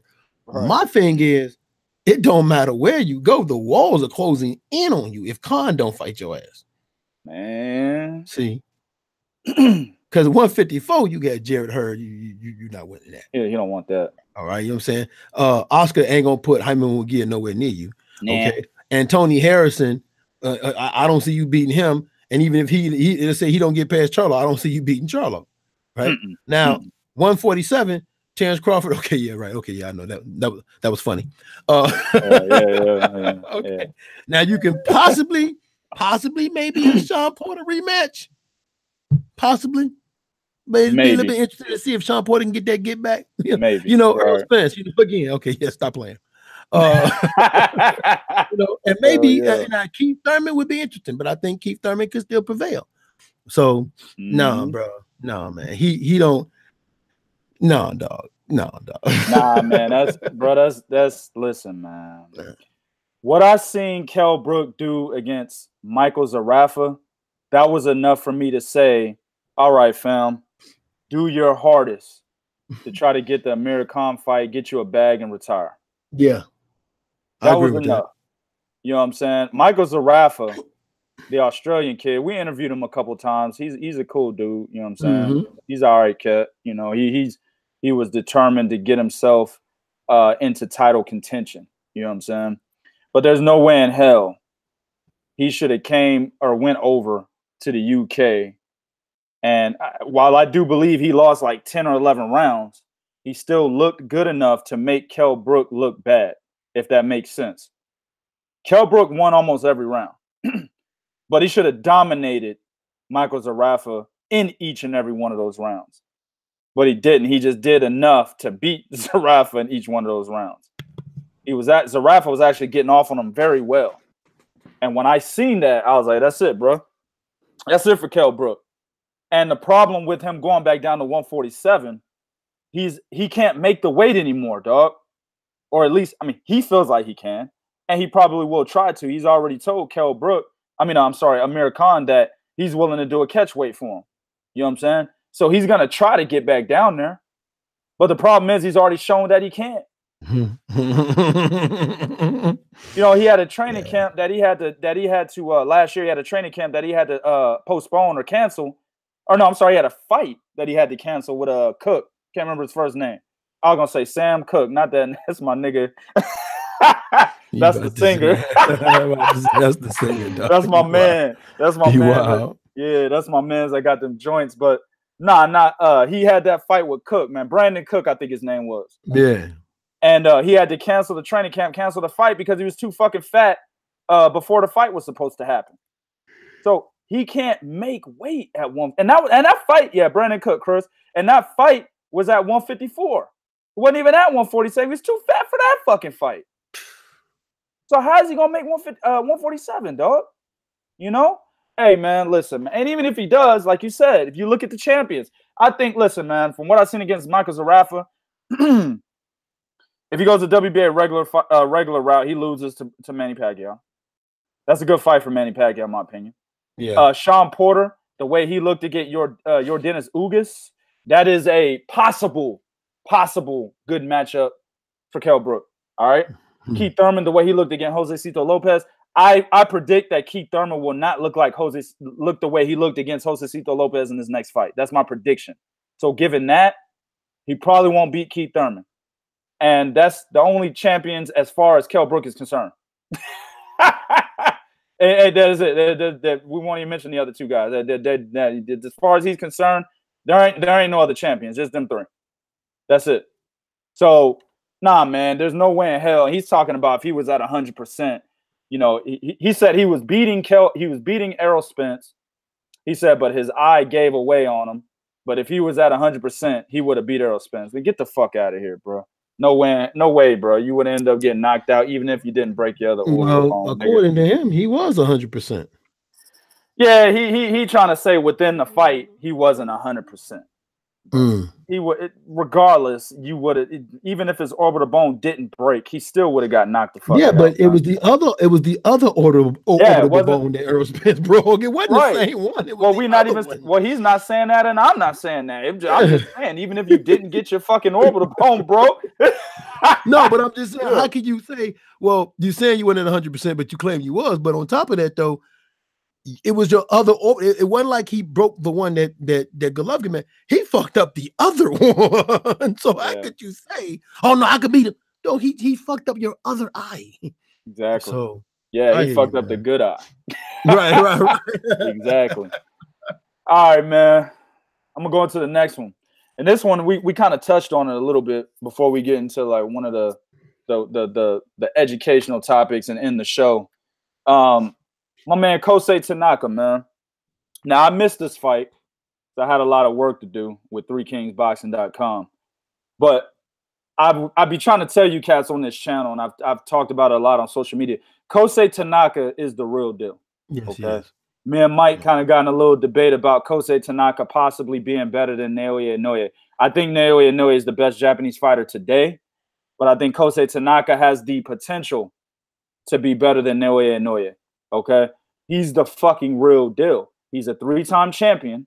He tied Vasyl Lomachenko. A lot of people don't know this. He tied Vasyl Lomachenko as the fastest fighter to become a 3-weight champion. Vasyl Lomachenko got it when he beat Jorge Linares, right? Yep, yes he did. He beat Jeff Fennick's record. It was like 20 fights. Second was Oscar De La Hoya at 22 fights, right?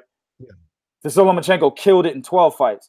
But then, maybe a couple months later, Kosei Tanaka defeated Sho Kimura for the WBO flyweight title, right? Yep. Then that was his 12th fight. He tied Vasyl Lomachenko. Nobody talked about it, though, but me. And maybe a few other boxing enthusiasts out there that are on YouTube. And other wasn't Kosei Tanaka the youngest? No, yes. That's David Benavidez. No. Kosei Tanaka, he was the youngest champion at one time. Yeah. They were all saying they were saying it was Tank Davis. And I came in there and was like, no, it's this cat, and put a picture up. Kosei Tanaka, right. Yeah. He's like a year or 2 years younger than Tank. You know what I'm saying? But the little guys motherfuckers don't pay attention to, which is fucking hilarious because these are where the more exciting fights are at. Yep. People are always talking about, yeah, nigga, I want to see blood, guts, niggas pissing blood. You want to see all that? You want to watch smaller guys then. You know what I'm saying? You want to fight the smaller guys, or you want to watch the smaller guys, excuse me. Because those guys put it all in the fucking ring in every single fucking fight. Even when it's journeyman versus journeyman, dog, they put it all in the fucking ring. You know what I'm saying? Now, Kosei Tanaka just defeated Ryuichi Taguchi, right? Ryuichi Taguchi, this is why this matters. Taguchi was the long reigning lineal 108-pound champion. Sure was. Unified lineal. Unified lineal. That's 2 accolades. Yep. Right? For a long time. You know what I'm saying? So when he lost to Hecky Butler, he lost that lineal status, lost his belt. Then he won some more fights, right? Then he fought Kosei Tanaka. Now he's still a top-level contender. He only had 1 loss to Hecky Butler. He's still a top-level contender at 108. Probably top 3, in my opinion, actually. Right? I'm sorry. Yeah, 108. He moved up to flyweight, 112. And Kosei Tanaka dominated him. He was hurt at one point in the fight, from what I was told. But he went on to make the adjustment, which is one thing that tells me whether a fighter can be on a pound-for-pound list. How dynamic is he? Is he a multiple weight champion, or can he possibly become multiple weight champion? Is he dynamic enough? His skills, all of that. Has he fought different types of fighters in the ring? You know what I'm saying? There's a lot of things that go into it, and that's one of them. How dynamic he is, and can he make the adjustments mentally? He was hurt early, made the adjustments, dominated the fighter. My question to you is, Bo, is Kosei Tanaka a pound-for-pound fighter?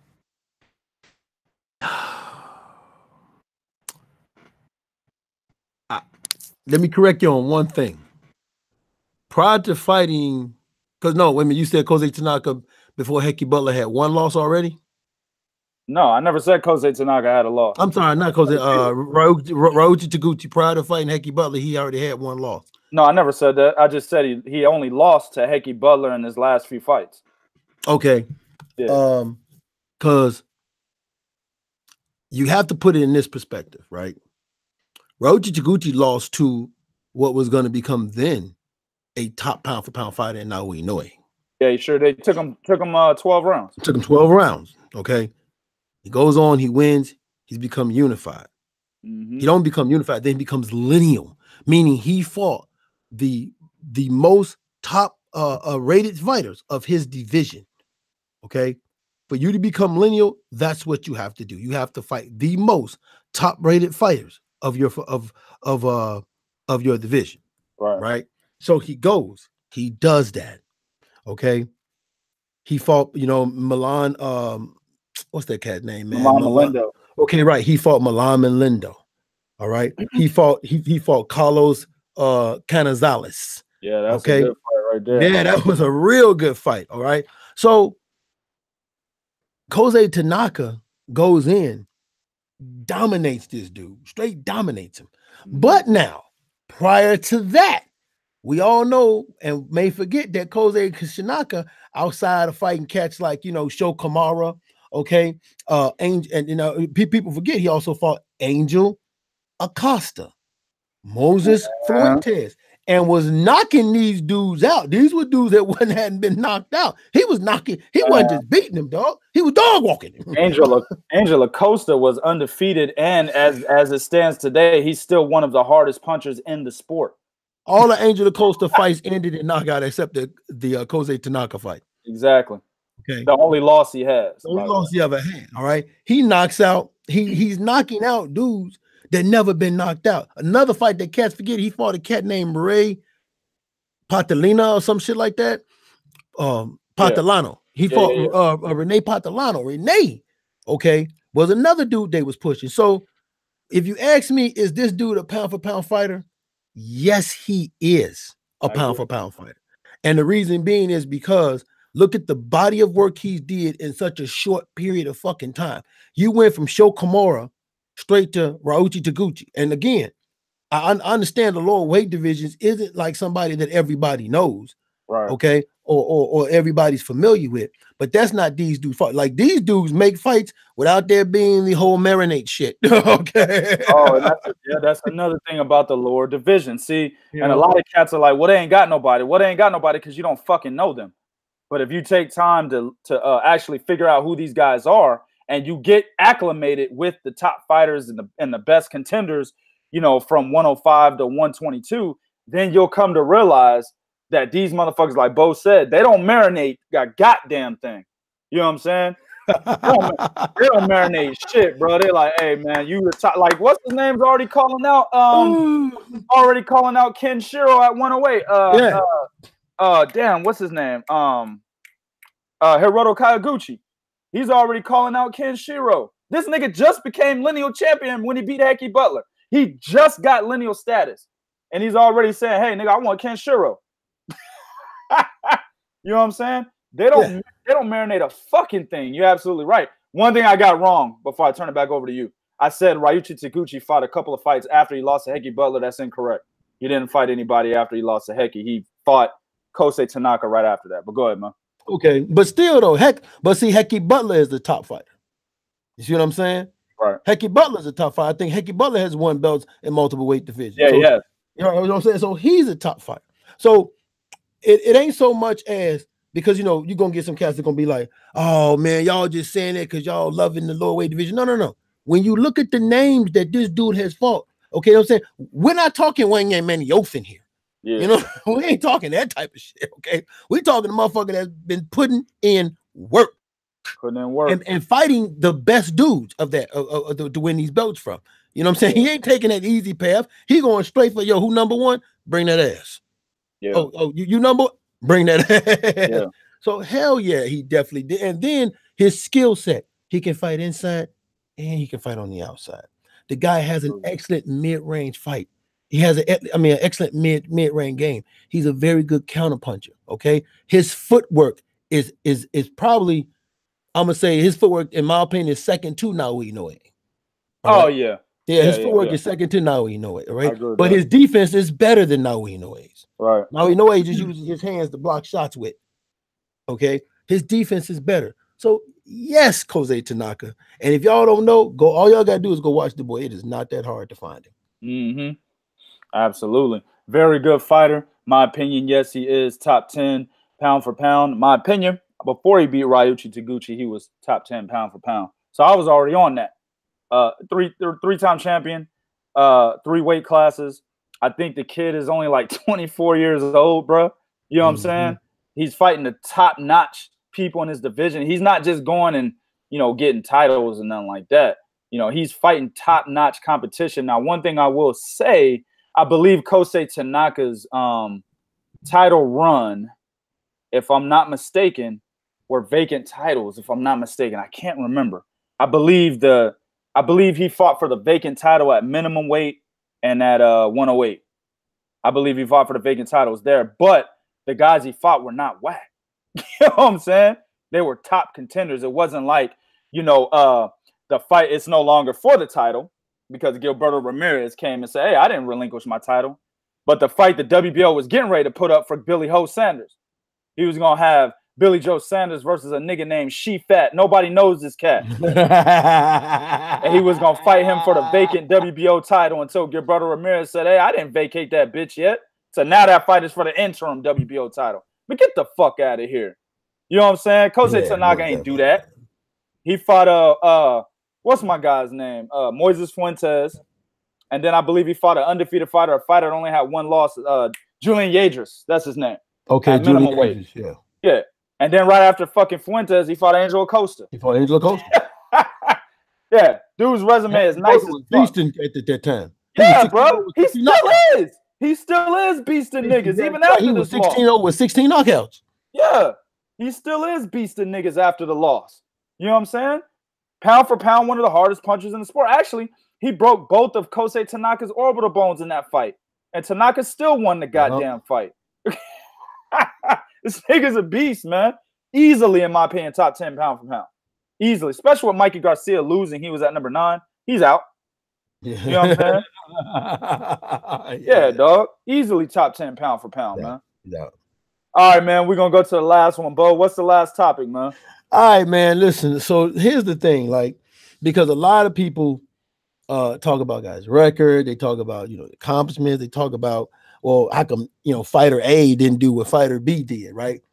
And so forth and so on. And sometimes they use this to say, well, he don't deserve this because he didn't do this in this amount of time like this fighter did, or he didn't take this path that fighter took, right? There is something to be said about the importance of grooming a prospect until he is ready. Most of the time, okay, you have a prospect, right? And you're rushing him, and because you're trying to hurry up and get this money off of him. Okay, that you put him in bad fights. Case in point, our dog, Donnell Boone. He can tell y'all stories about he's supposed to fight at this weight, show up on fight night, and it's another weight. Okay, right. He can tell y'all stories about that, right? Because they just be in such a hurry to make the money. He can also tell you stories about cats thinking that, y'all, man, look at his record. He gonna do this, do that, and he didn't surprise a couple cats, right? Eric Hunter is another dude. Okay, Kathy Duvenim had a prospect they was bringing along, put him in Eric Hunter, right? Eric Hunter hadn't fought in a long time, but Eric Hunter stayed in that gym, and Eric Hunter wound up catching dude. Okay, we just saw last night And the reason why this came up is because of this. Chris Arreola versus Don Perrier Augustine. And we saw the shout out to Tanner. You stupid dog. All right. So the bring along process for a fighter is very important. O'Hara Davies, when he went up, Josh Taylor. Okay. So the bring along process for every fighter is extremely important, because what you can do is you bring along a fighter up the right way, it leads to better successes for them. You bring them up the wrong way, and you can wind up destroying a fighter. Yeah. Okay. You can wind up, you know what I'm saying, changing this fighter's whole thought process. Okay. David Reed never got over what Felix Trinidad did. Never got over that. Absolutely. Jeff Lacey never got over. Never got over fucking Calzaghe. He never got over. Never got over that. Okay. Michael Grant never got over what Lennox Lewis did to him. Yeah. Okay. So that bring along process is very important when you're grooming your prospect, man. You have to make sure when you put them in that fight to see what they got, that it's a fight where they have a 60% chance of winning. I mean, don't get it twisted. You got to put them in there and let them feel that heat, because you got to know what you got. Okay. But sometimes, man, you just can't take a fight. Matter of fact, Mickey Ward is he's another perfect example of being mismanaged improperly. Yeah. Right. So that bring along process is extremely important, man. So that's why, like, when you, because I can throw some names out there, dog. I'm like, people talk about Deontay Wilder, man, but shit, the bring along process for Gilberto Ramirez was a motherfucker. Yeah. Right. Motherfucker. Well, you know what I'm saying? Like, matter of fact, we just got through talking about old boy, what's that cat name over there at the Zone? He just recently fought, and Eddie Hearn said, "Yeah, we got to get better matchups." Oh, Anthony Sims Jr. Anthony Sims Jr. Okay, the bring along process for him is the motherfucker. Like, he's fighting motherfucker with more losses than victories. That shit is extremely slow, though. He's probably the worst pushed fighter in boxing. Nigga, like, this shit is ridiculous, man. Oh, good point, Mike. Good point. Fernando Vargas. Yeah. You know, so that bring along process, man, is exceptionally important to a fighter. So, although, yeah, I agree with you guys, it took them a long time before they finally got Deontay in the position he in, but they had to bring him along right. I'll never forget something I heard. The dude that used to be Mike Tyson's manager after Customato passed away, I think his name was Jimmy. It was Jimmy, something, right? And he asked him about Tyson, and they said, well, some people think we bring it along too fast. Some people think we bring it along too slow. We're bringing it along just right, because once you crack the top 10, you can't go backwards. Yeah. Okay. So that bring along process for Tyson was excellent and very, very good. So there's fighters, man, out there where, you know what, the path for them is going to be longer, because it takes them a little bit longer to catch, you know what I'm saying, to make it click. Right. And that's just the way it is. Like, they need more time to sharpen and fine tune their skill set. Okay. So when you look at you know, like I said, Anthony Joshua, Deontay Wilder, Sims, and things, and other fighters of that nature, that bring along process is going to be there for them, because as trainers and promoters, sometimes they see something in you, and they're like, well, I don't see that Teofimo Lopez type of attitude. I don't see that Vasily Lomachenko type of attitude. I don't see that Andre Ward type of attitude, or that Terrence Crawford kind of attitude in him just yet. You know what I'm saying? Right. I don't see that Naoya Inoue type of attitude, or Kosei Tanaka. I don't see that just yet. Yeah. Just yet. You know, it's going to take us a few more fights. And then once we there, boom. But it's very important to bring along a prospect properly. And you got guys tossing words out like gatekeeper and you don't throw a prospect in the ring with a gatekeeper. Mm-hmm. Okay. You don't do that yet. Not yet. You don't do that yet. You know, you actually technically put a prospect in with a gatekeeper when that prospect is a contender. Right. Okay. When he's a contender looking to make a move, then you put him in, like Teofimo Lopez, when they put him in there with Jesse Magdaleno. Teofimo Lopez is a contender. Diego Magdaleno. I'm sorry, right. Diego Magdaleno, right. Teofimo Lopez, that's Jesse's brother. Diego Magdaleno. Teofimo Lopez is a contender looking to prove to everybody, hey, I'm ready for a title shot. That's when you throw him in there. See, shit like that, yeah, that's when you do shit like that. But if Teofimo Lopez was in his third fight, you know what I'm saying, still, you know, drinking baby milk and boxing and shit, you don't throw him in there with no goddamn Diego Magdaleno like that. Right. You know, like look what they did with Sammy Vasquez. Ooh, I remember at one point, man. motherfuckers was like, "Yo, who wins between Errol Spence and Sammy Vasquez?" And you know, I was saying Errol Spence, but I was talking to motherfuckers that were saying Sammy Vasquez or other cats that were saying that fight could be a draw. Look what they did with him. Put him in there with Felix Diaz. And he was never the same. He's gone. His next fight, he fought Luis Collazo and got knocked the fuck out. And now he's gone. He's been on a 2-year layoff. You know what I'm saying? You're right about that. Now, I agree with you. I don't know who made that match. I'm like, who the fuck thought that? Yeah. Who the fuck thought that fight should have been the fight you made? But what's the cat's name from Chicago? Real good prospect. Now he's out. He was undefeated, but he was put into a couple of hard fights that he ended up winning. Now he's out there working on cars. He ain't even boxing no more, man. I can't think of the fucking guy's name to save my life.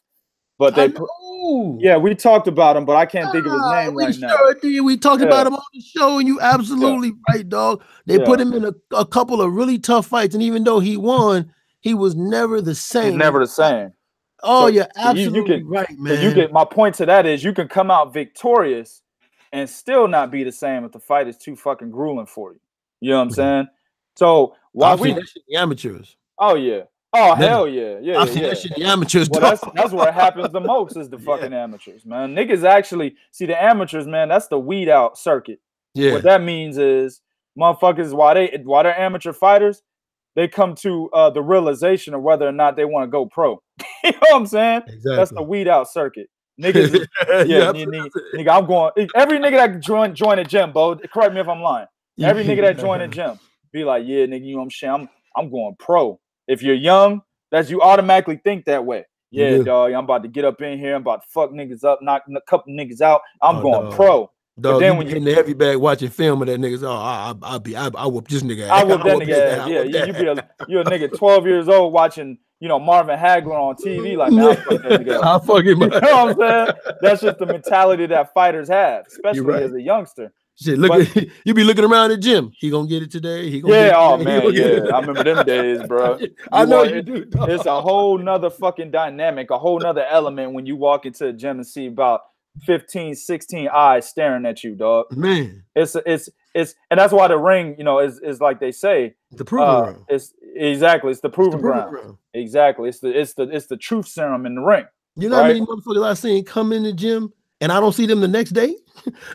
Oh, that's happened a lot. Yeah, man. Boxing is like a fucking job with a high turnover rate. No shit. You know what I'm saying? You're absolutely right, bro. It's like a job with a fucking high turnover rate. You know what I'm saying? But yeah, man. But a lot of niggas think that, but then when they get into the circuit, they start actually fighting guys from other gyms.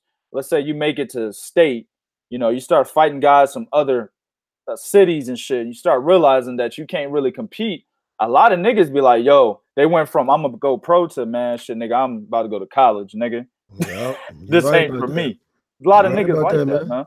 So you're right, man. The grooming process does matter. And while we do complain a lot about it, we say, oh, this guy's in fighting. I mean, Bo, it's so bad that motherfuckers, when I shared the video of what's the guy's Nikita Ababi, whatever, white chocolate.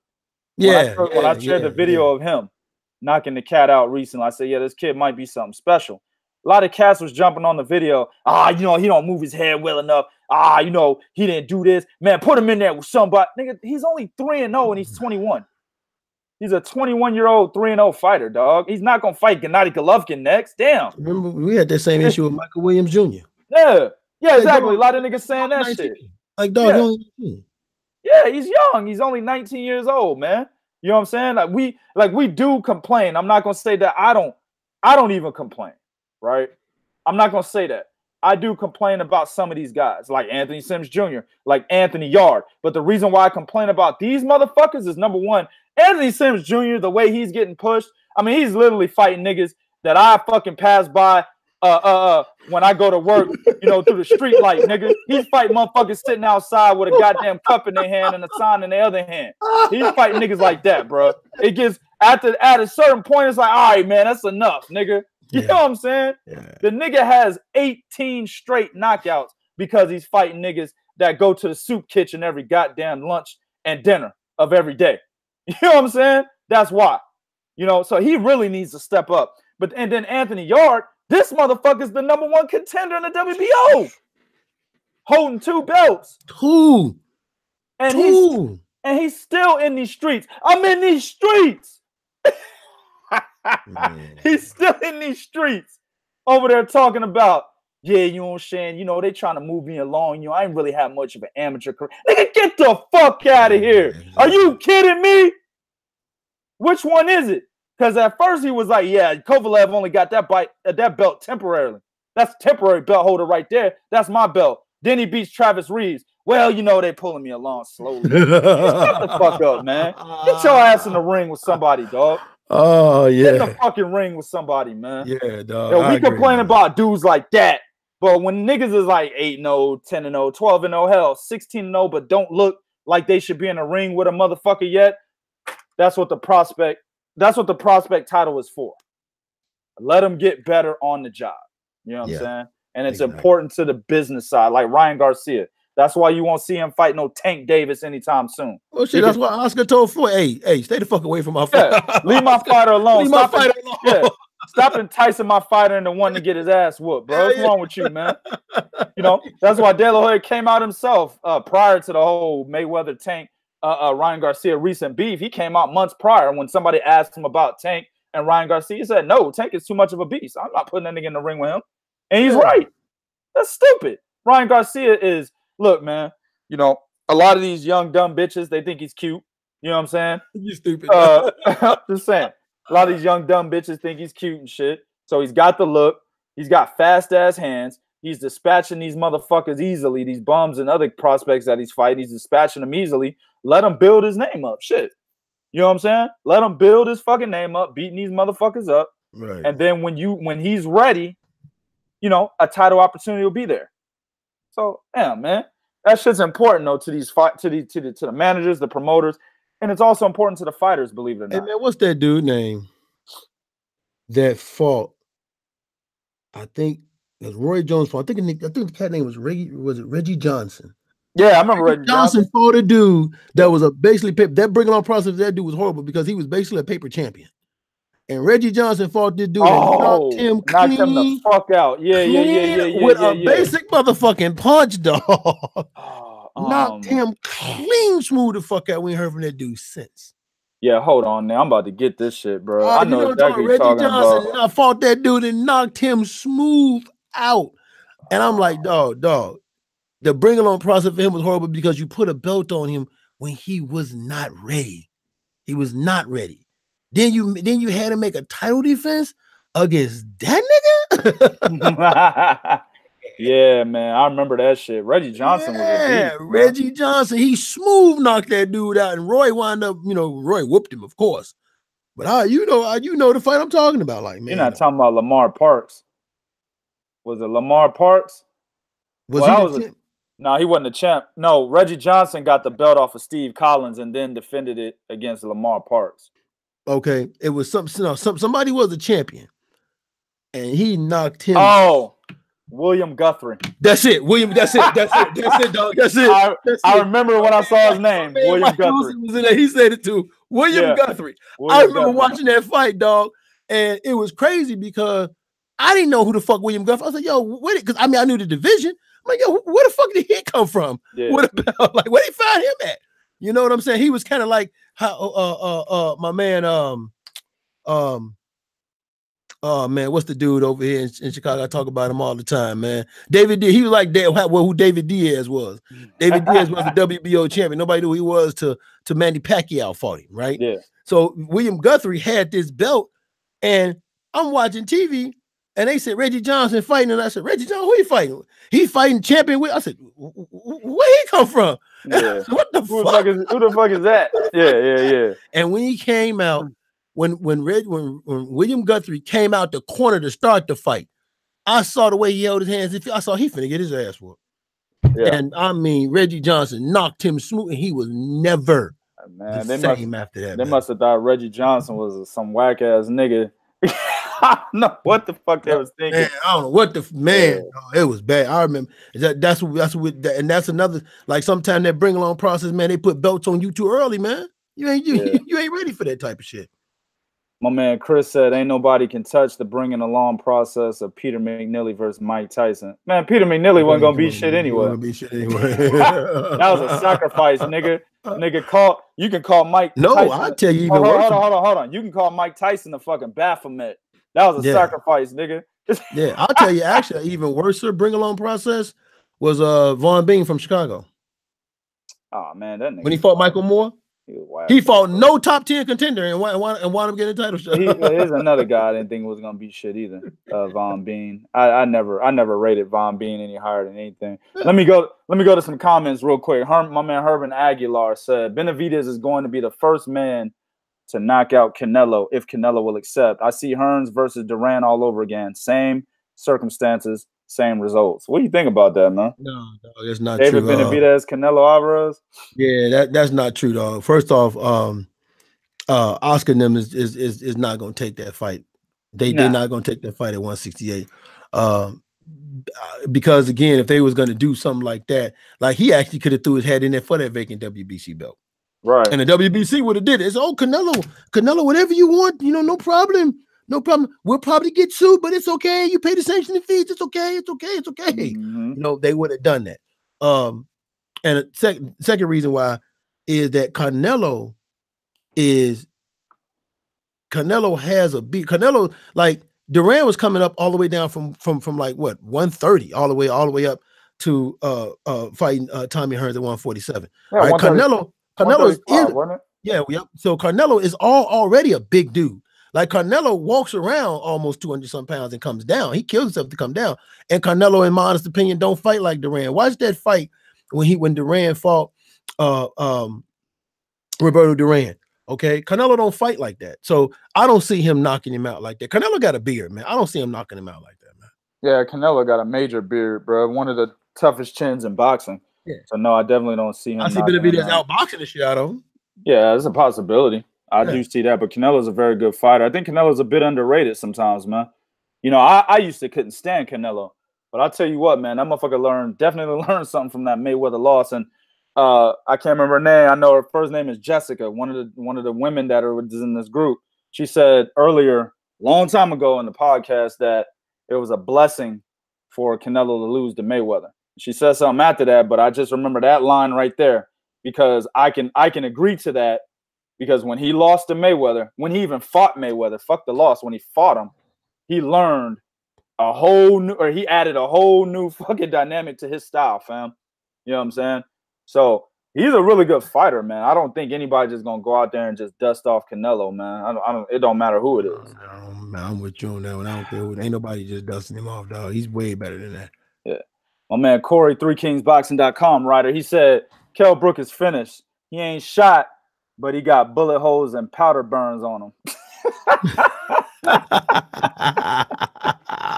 Word up.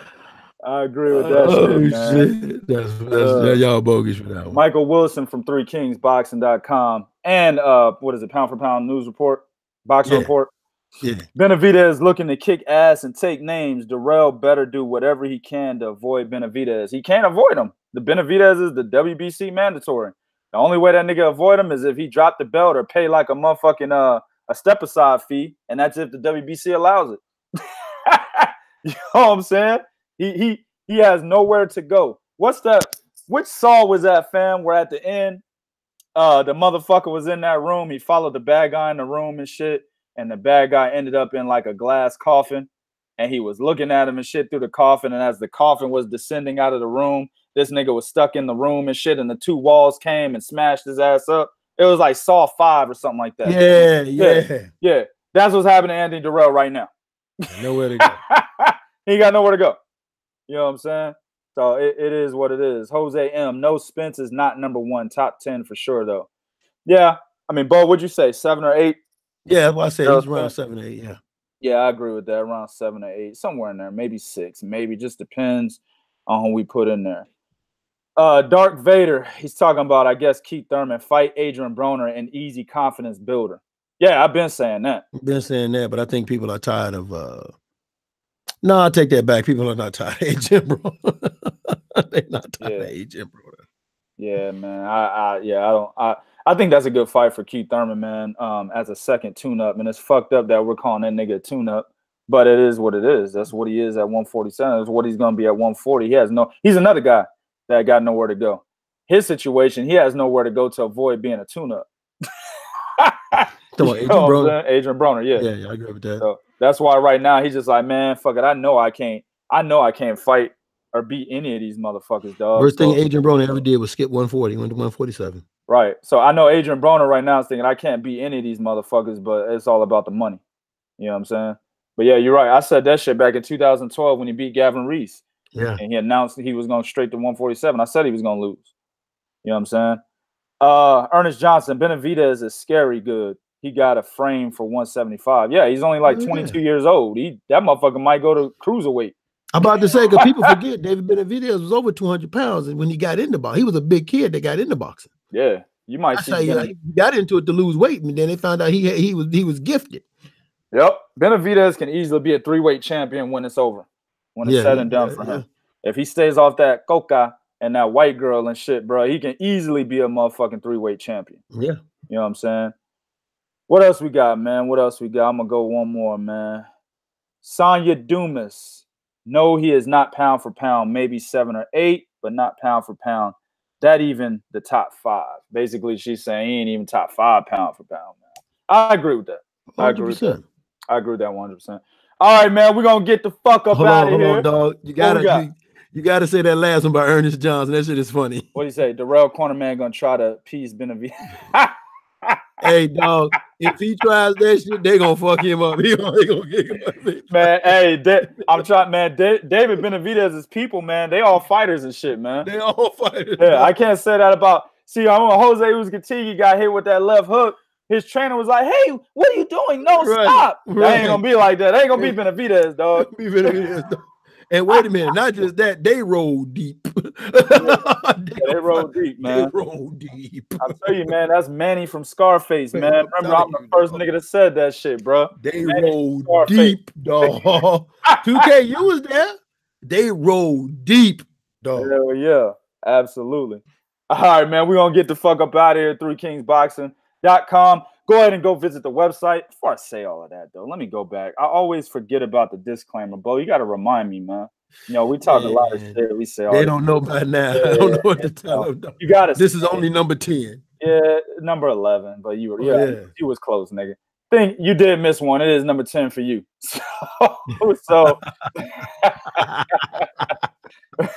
So fighters, trainers, promoters, managers, fans, anybody in the sport that thinks they're somewhat important, understand if you listen to this podcast, you get a little bit offended of what we say. Don't get offended. It's all entertainment. We have an audience here that we're trying to entertain. So when we go in on these fighters, that's what it's strictly for. We respect all the fighters that get in the ring.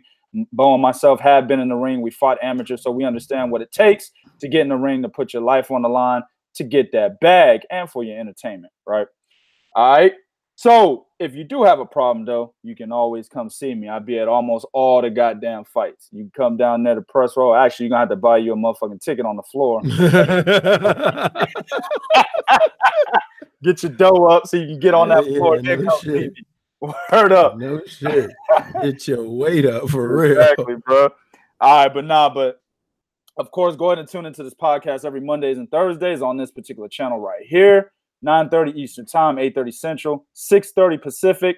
Also, if you don't like what we say on the podcast, you know, you're a little, you know, kind of straight arrow, you know, you don't really like all the cursing, the banter, you know. We talk about titties and ass a lot. We talked about titties and ass earlier in this podcast, man. There was a lot of that at the fight, by the way. Every bad bitch in Dallas came to watch Errol Spence beat Mikey Garcia. It was ridiculous, man. You know what I'm saying? Every bad bitch in the city came to go watch Errol Spence. Like, he could have easily picked. It was like Errol Spence was at one of them massage parlors and shit. He could have just picked whichever bitch he wanted. You know what I'm saying? Man. That's how bad it was. But yeah, we talk a lot about stuff like that. So if you don't like stuff like that, you can always go to 3kingsboxing.com. You should go there anyway. You get the latest and greatest in boxing information and news as well as interviews. All right, everything straight down the middle there as it is here. But we don't have all the banter, the bitches, and all the titties and ass. We don't talk all that shit on the website. All right. Also, while you're there, go ahead and hit the donate button. Support the authors as they put blood, sweat, and tears 24 hours a day, 7 days a week. That's how this operation is run. You know what I'm saying? We appreciate everybody who's donated so far.